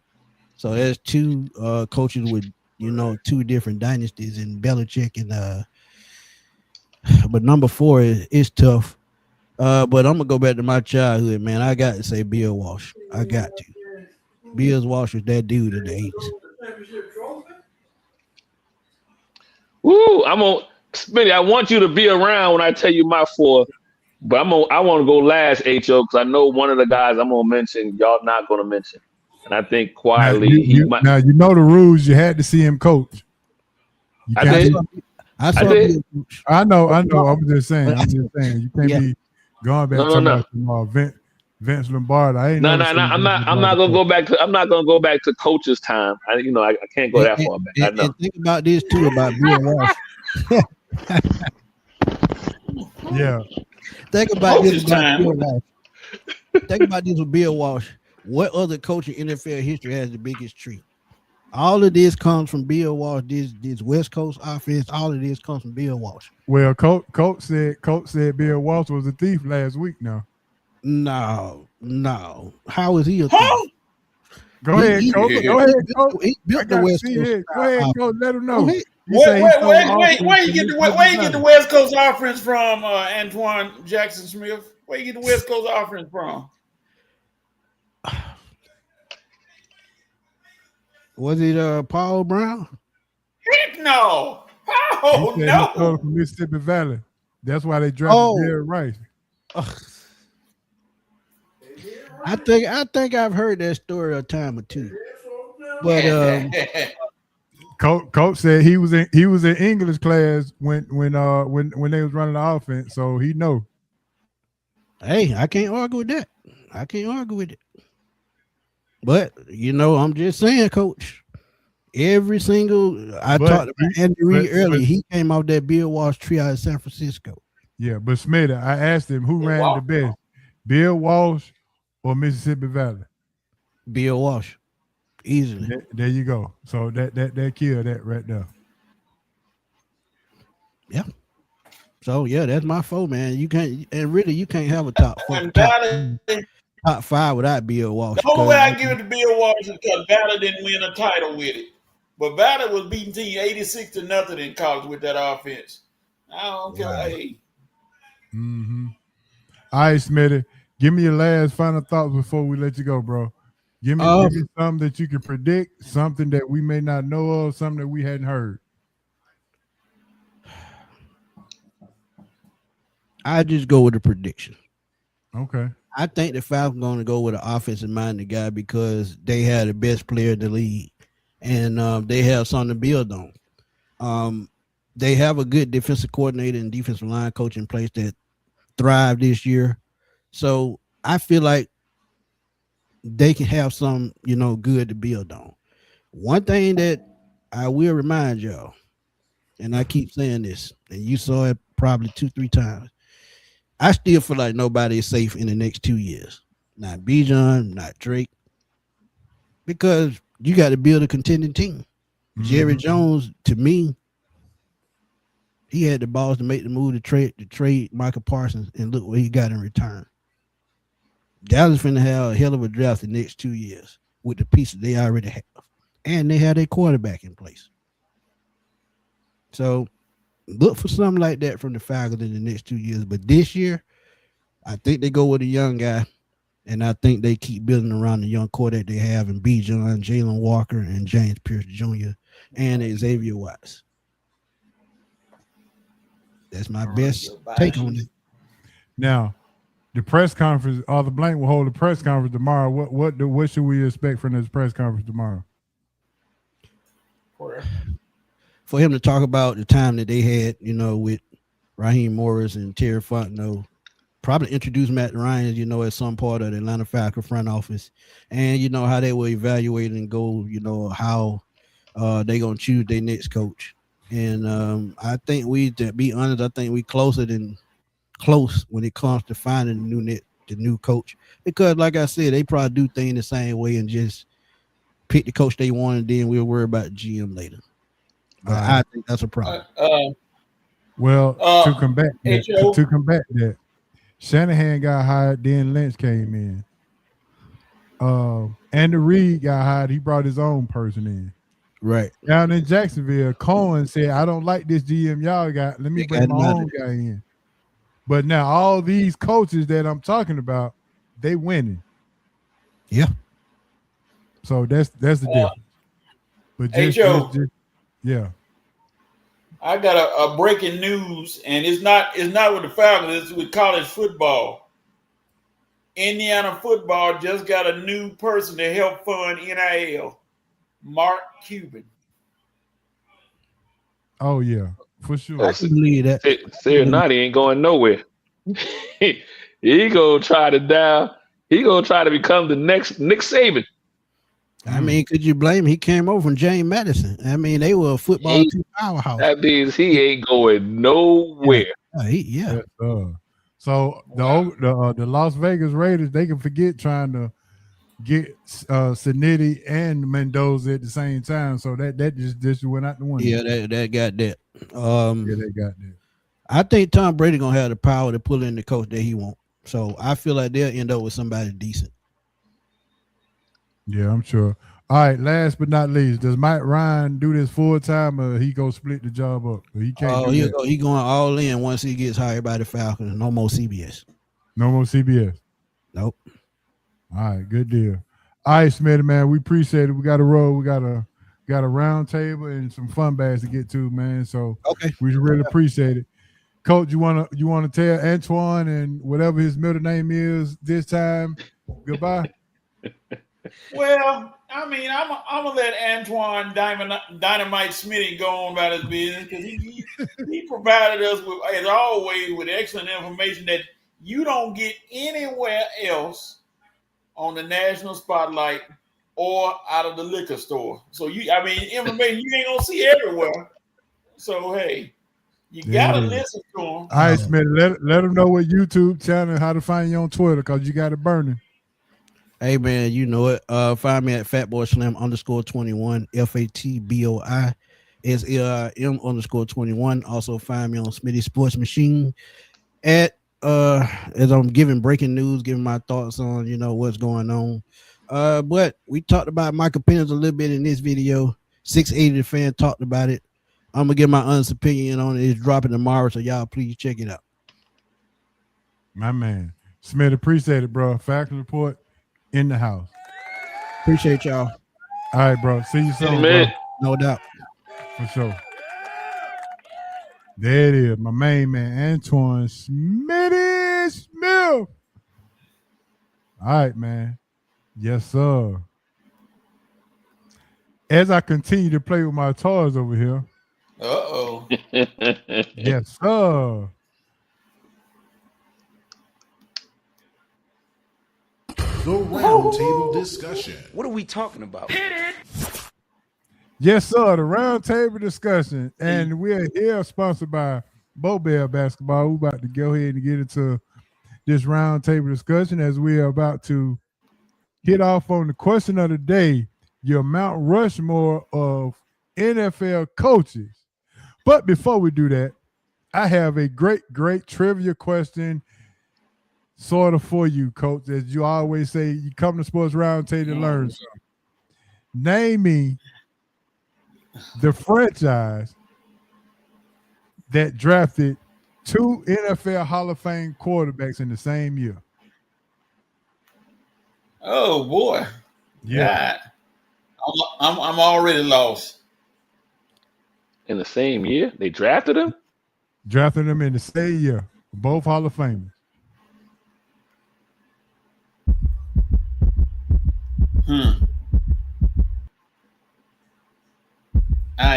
I'm not even, I don't even. Anybody in the chat, talk to me. Cuz, you got something? He said he thinking. We have any guesses? No Googling. No Googling. Nah, I ain't Google. I'm like, put my hand up here. I'm talking about the chat. The chat, the chat like we can't see their hands. So they drafted the same time 2 Hall of Fame. Same year. Same year, yeah. You got any hints? I told you the hint. Well, the hint. The same year. Hold on. We got a newbie. Miss Dominique said the Giants. No, ma'am. Nah, not because you probably think of Hot Stella and Sims, but the backup he ain't a Hall of Famer. Do I need to repeat the question, please? Yeah, they drafted at the same time 2 Hall of Fame quarterbacks, the only franchise. Name the only franchise to draft 2 NFL quarterbacks in the same year. Cuz over there thinking. He done stopped eating. 2 Hall of Fame quarterbacks in the same year. I ain't even trying to hurt my head. It's already. And who are they? What they say? And who are they? They said the team? No, name the 2. No, I'm saying who said. Oh, somebody said the 49ers, but yeah. But I ain't the same. Yeah, but I mean, Montana and Young was not drafted in the same year. That's why I'm not gonna say. Yeah, that wasn't drafted the same year. All right, let me start the suspense. Let me start. Cuz don't even worry about it. Let me start the suspense. Let me go ahead and give it because we run out of time, and I got the fun bag to get to. Y'all ready for this? Yes. Mm-hmm. You come here to learn. This is why you come to Sports Roundtable. The answer is the Kansas City Royals. I never said it was a football team. I said a franchise. Yeah, the Kansas City Royals drafted John Elway and Dan Marino in the same year. No, I never got that. Oh, to play baseball. I knew about. baseball. I didn't know Dan. Went to Stanford. Yeah, I didn't know Dan Marino was drafted to play baseball.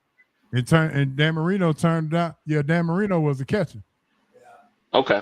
Yeah, I knew Elway was flirting around with baseball, so he wouldn't. Yeah. He didn't want to go to the Colts. Yeah. And so he basically threatened, I'm gonna play baseball, and then Indianapolis or the Baltimore Colts or whatever. Like, okay. Coach, did I get you? I ain't got nothing to say. I wouldn't have thought of that one in 100 years. All right, man. Let's go ahead and get into this roundtable discussion.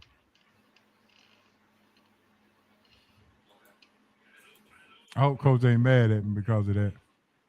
That's all right. Give him an easy word to spell. He'll be happy.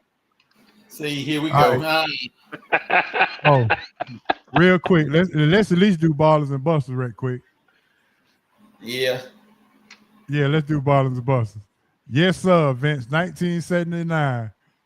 The Kansas City Royals. Yes, sir. Look, you can fact check me all day, but yeah. Yeah, Marino played baseball. All right, baller this week, and I when I saw the schedule, I said I got to get my ball out. My baller goes out to Cam Newton. Cam Newton will be at the Carolina home game this weekend for the first time in 10 years to ring the bell, to pound the bell, and he's finally getting the respect that he deserves. Well deserved, Cam Newton. You get my baller this week for going back home and not holding the grudge against the team that made you an MVP and the team that you took to the Super Bowl. So go ahead, Cam Newton. You are my baller this week. All right, Coach, what you got? Aaron Rodgers. You ain't hide nothing on you, Coach. Not at all. Aaron Rodgers did what they said he wasn't gonna do. That pass through to Adam Thielen. Ain't too many quarterbacks can make that throw. Yeah. Right over his head and right over the defense's head, right to him. Ain't too many players can make it in a crucial situation too. They behind, he make that throw, and then to throw the fire move to get them down there again. Aaron Rodgers. That's why I say the Steelers have a good chance of advancing, because that is a serious playoff veteran, 40-some years old, but still smartest man on the field. And if he plays his game right and doesn't get hit by that crazy defense with Anderson, and matter of fact, I don't know who I was gonna call him and say, "Hey, Will, can we get this win, please? You know, don't hit my man too hard." But I know he laugh at me. Yeah, it is. Now I'm gonna go to Aaron Rodgers. All right, Ace, give me your baller. I'm gonna go a whole team right now. And I'm gonna go into basketball, and I'm gonna go with the Detroit Pistons, still holding on to the number 1 seed in the East. Okay. Can't beat. I don't have a player baller this week. But I'm gonna go with a team. I'm gonna go with basketball. You could have jumped in the car with me. I still might. Whoever you call, I might do so. All right. Well, let's get to these games. Rams and Carolina at Carolina. Who we got? Rams. We got them ballers coming in. Shador, Chambliss is my baller, even though it was against my team. Yeah, I can go with that.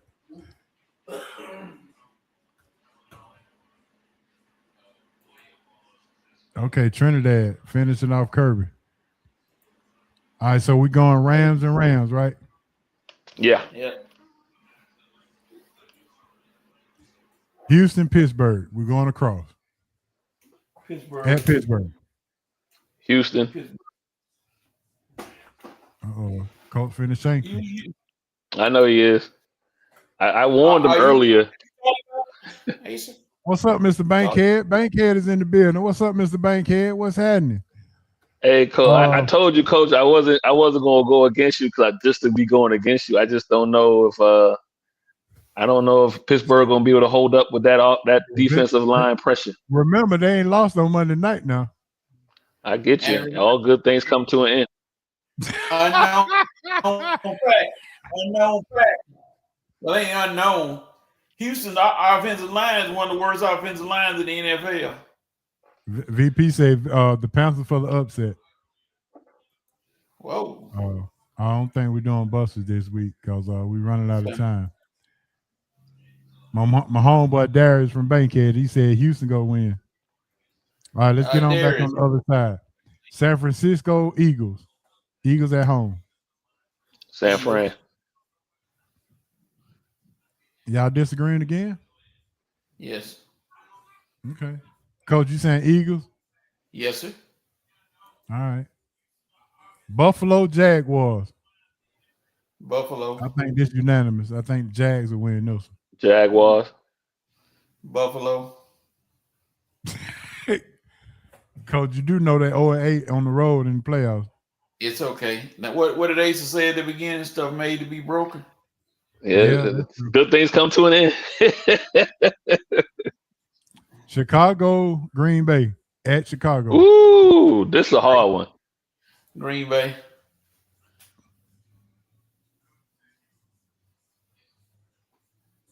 I'm gonna go Chicago. He say Eagles. He say Jags. Darius say the Eagles. I'm gonna go Chicago because they home. Okay, Chicago. Coach. Yeah. Who you got? Coach got Green Bay. Green Bay. I'm not mad at you at Green Bay, Coach. I'm not mad at you, but I'm gonna go Chicago.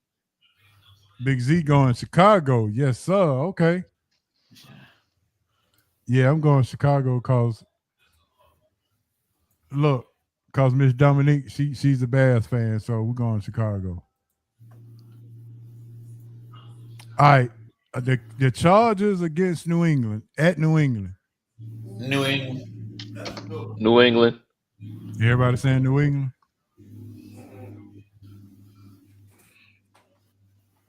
That means the Chargers gonna win. You know, wouldn't be across the board like that, but I'm going New England. Now remember, the number one seed plays the worst seed. Mm-hmm. So y'all remember that.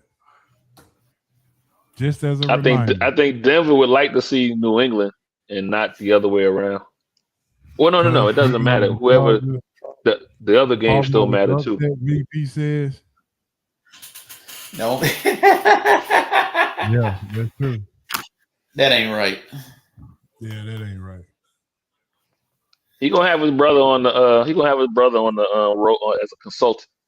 Yeah. Want to thank everybody for tuning in for episode 456 for tonight. Welcome to 2026. Darius said he hate New England, but I'm with you, Darius. I don't like them neither.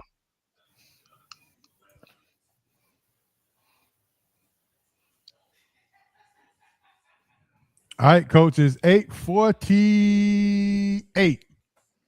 Please let our new listeners know what time it is, Coach. I think I told everybody last week, the week before last, Aldi is one of the few grocery stores that make you get your own. You gotta have your own shopping bag in order to take their stuff out. I think they're the one, but just in case you don't have one, you can come to us. We got a fun bag for you. Yes, sir. SRT fun bag, go. No. Think. Since you're thinking now, go on, think. Is it fun? No, sir. No, sir. Absolutely not? Zero fun, sir. Oh, funny. What in the world? Yeah. Bag? What you got in that bag? Are we having fun yet? Yes, sir. Hey, Joe say, step your game up. I'm ready not to even argue with them. But golly. I heard fun. Yes, sir. Just in case everybody missed that, let me run that back. Let me run that back, Coach. That felt so good. Yeah.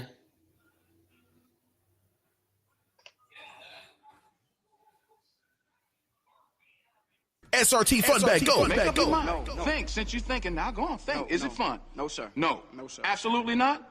Zero fun, sir. Oh, funny. What in the world is in that bag? What you got in that bag? Are we having fun yet? Can't beat it. Yes, sir. SRT Fun Bag is in the building. All right, so we do the fun bag so we can have a little fun as we close out the show. So I got like 6 different questions that's going to be thought-provoking. All you got to do is got 30 seconds to answer them. So the first question is this. What was your wage? How much did you make in your very first job as a young teenager or a young whippersnapper? How much were you making as a young whippersnapper in your first particular job? $80 a week. I was making $4.25. $80 a week. When I couldn't work 40 hours, so that was like 20 hours, 22 hours, whatever it was. Mm-hmm. Minimum wage was like $2.15 an hour, $2.25. That was at $4.25. You know what it is, Miss Rhonda? $4.25, baby. All right, Coach. What about you? $5. Hey, don't you say that slick? $5. $5. Piggly Wiggly. Yeah, I paint houses. Okay. Painting apartments. Apartments. Painting apartment. Let's see, young whippersnapper out of college, $20 an hour, 96. Couldn't tell me nothing. Still. Go ahead, VP. All right, here's a good one. Give me one word to describe how 2025 went for you. Challenging. Okay. All right, hold on, Coach. Carletta's back. Welcome back, Carletta. Happy New Year. She said $9.25. Golly, she was singing? She was probably singing, writing gospel songs or something like that. Yeah. But describe one word. Give me one word to describe your 2025. Coach, you said what? Challenging. Challenging. Asa. Uneventful. Uneventful. Okay. You trying to give us a spelling word, huh?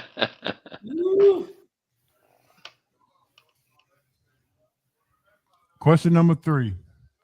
Do you still use an alarm clock? Nope. Yes. Okay. Nope. Yeah. Funny thing is, H.O., I got to use it during the week, and I don't got to use it on the weekend. Weekend, I pop right up. Like, why am I up this early? I can sleep a couple of extra hours. I be up. That's doing the week. Right. Carletta say last year her one word is cleansing. Tracy said challenging. She agreed with you, Coach. Yep. Oh, my main man, $5 an hour, food giant on Bankhead. You show you right, bro.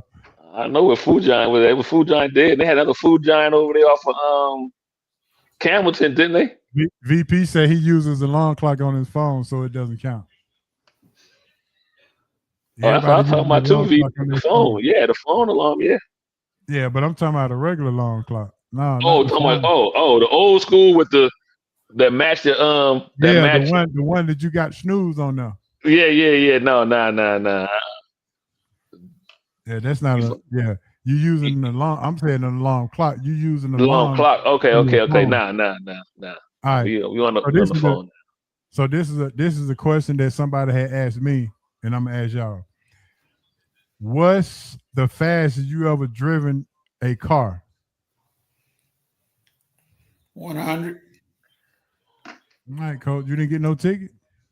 No, I was on drug. I was out I was on the highway way out somewhere. I was laughing at this, Coach. You know what?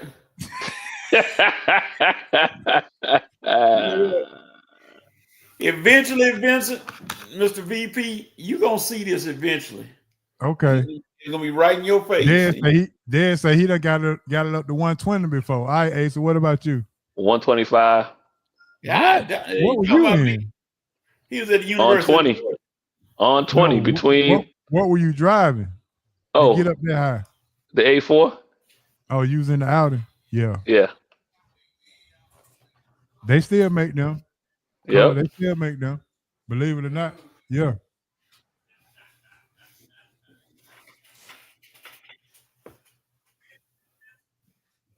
So Coach, you said 100.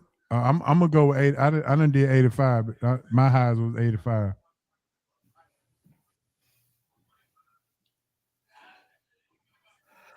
Basically, say she put one on her nightstand, but she don't use it. Vincent said 110. He was in the Dodge Charger, I-65 in Alabama. Yeah. Oh yeah, they would have got you. Had you hanging like freshly washed. All right, here we clothes. go. Cut one, bench one, and keep one. Keep one, bench one, and cut one. Here's a money question. Never pay taxes again. Make $10,000 a week cash money, or a third of the Powerball winnings for tonight. Keep, cut, and bench. Shit, my head. How much is the Powerball tonight? 200. Hold on. It was 105. I think. Yeah, 105 tonight. So that's like 33 million.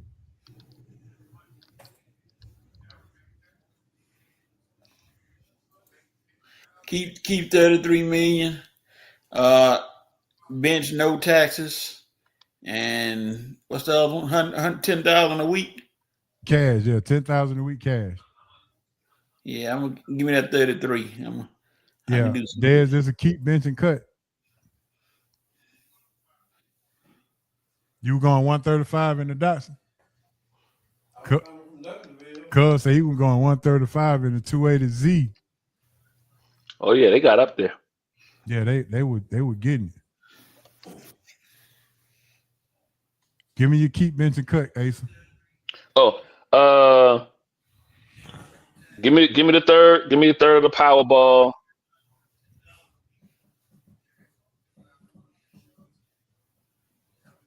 I'm gonna put taxes on the bench, and I'm cutting the 10,000 weekly.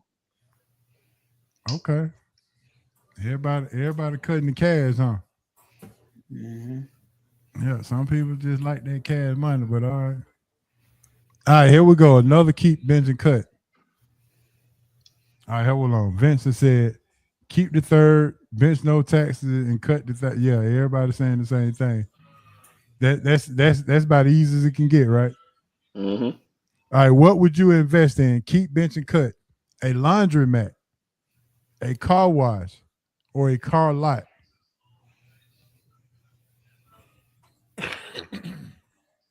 Oh, that's an easy one. That's the easy one. Yeah. What's that? I'm keeping the laundromat. I'm benching the car wash, and I'm cutting the car lot. Say it again, Asa. I'm keeping the laundromat. Keeping the laundromat. I'm benching the car wash. Okay. And I'm cutting the car lot. All right. I to this day still don't know how they make money off the car lot. When every new year, like right now, when you go by, they're gonna have a whole bunch of new 2026s, but they ain't sold half of the 2025. I'm still trying to figure out how they make money. I mean, I know how they make it, but it's not by moving cars. Mm-hmm. All right.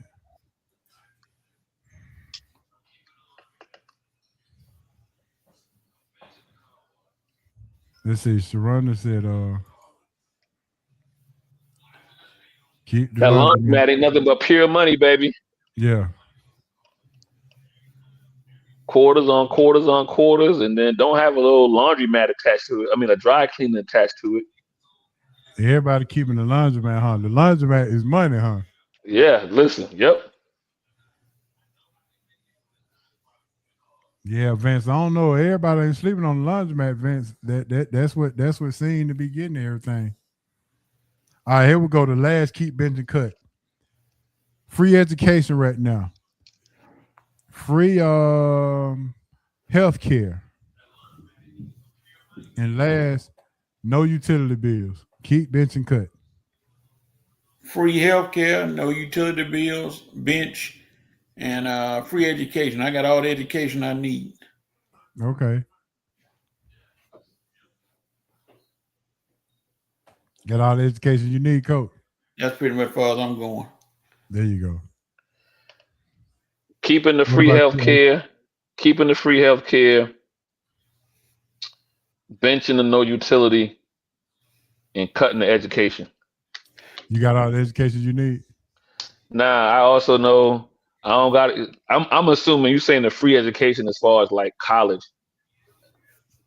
Go learn a skill, a trade or whatever. Yeah.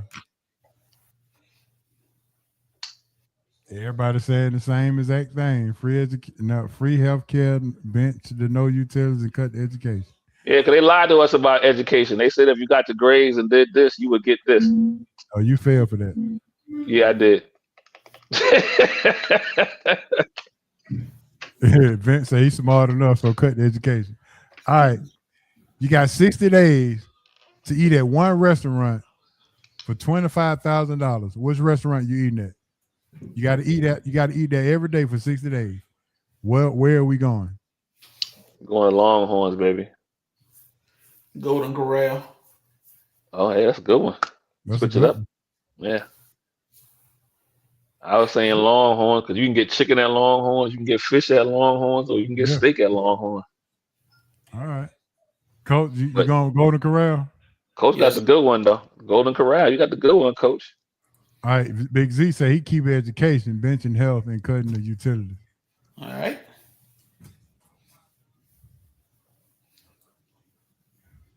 Well, say you Golden Corral, Longhorn. I'm going with Big Easy Grill, baby.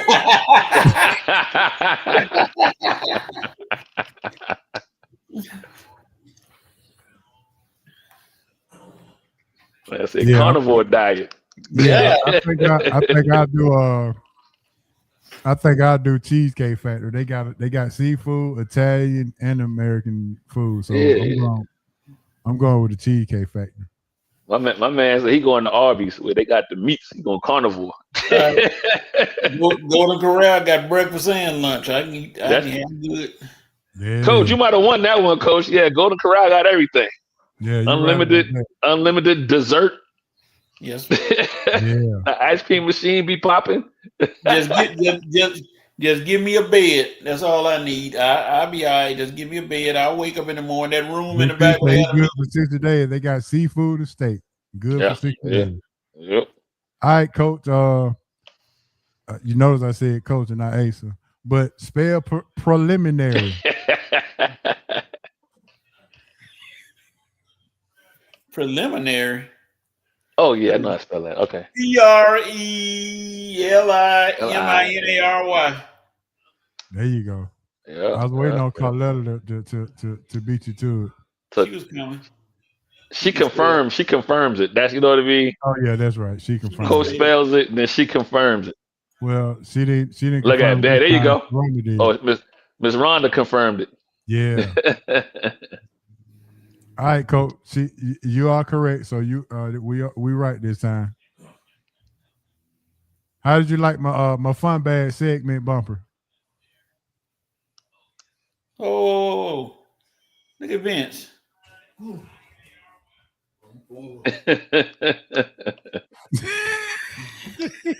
Vince, let me explain something to you. While you talking about my old age, I've been involved in education for 32 years. I ain't nothing I haven't seen. So you can talk about my age if you want to. Coach, you ain't breaking it down for him, are you, Coach? I'm gonna let him know. He can talk all that trash. I bust his head off. To the white meat. Right here, Vince, the VP. VP gonna stand for very, very painful. That dog. But all right, when you hear the music, you already know what time it is. It is 9 o'clock. You got 55 minutes to go play the Powerball. Look at that. Look at that. Hey, Joe. Huh? Look at that. Look what he put.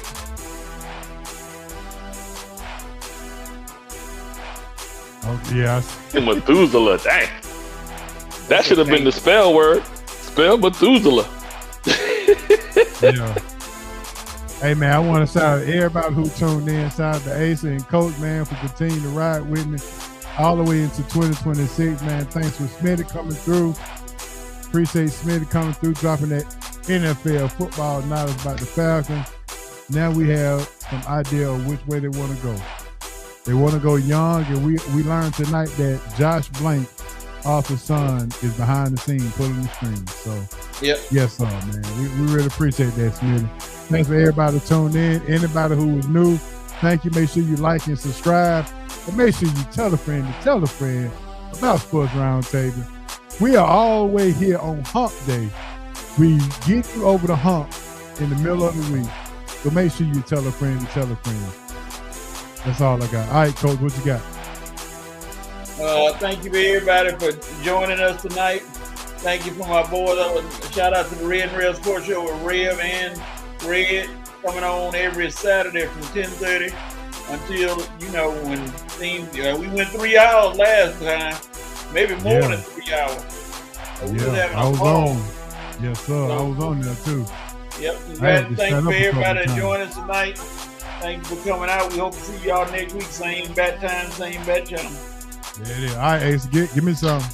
Hey, what's going on? Always one time for you, HO, Coach. Have a good time. SRT family, always have a good time and a good laugh. Check me out every Monday and my other half, Don, the DNA, on DNA Sports Talk. Just go to that on all social medias. You'll be able to find the link. Any update on any hockey news that you want to give us? Nah, we're gonna start getting it. We really, now that the season winding down, we're gonna start diving into college basketball and hockey and whatnot. So, okay. Talk about the Golden Knights, baby, Golden Knights. Will do.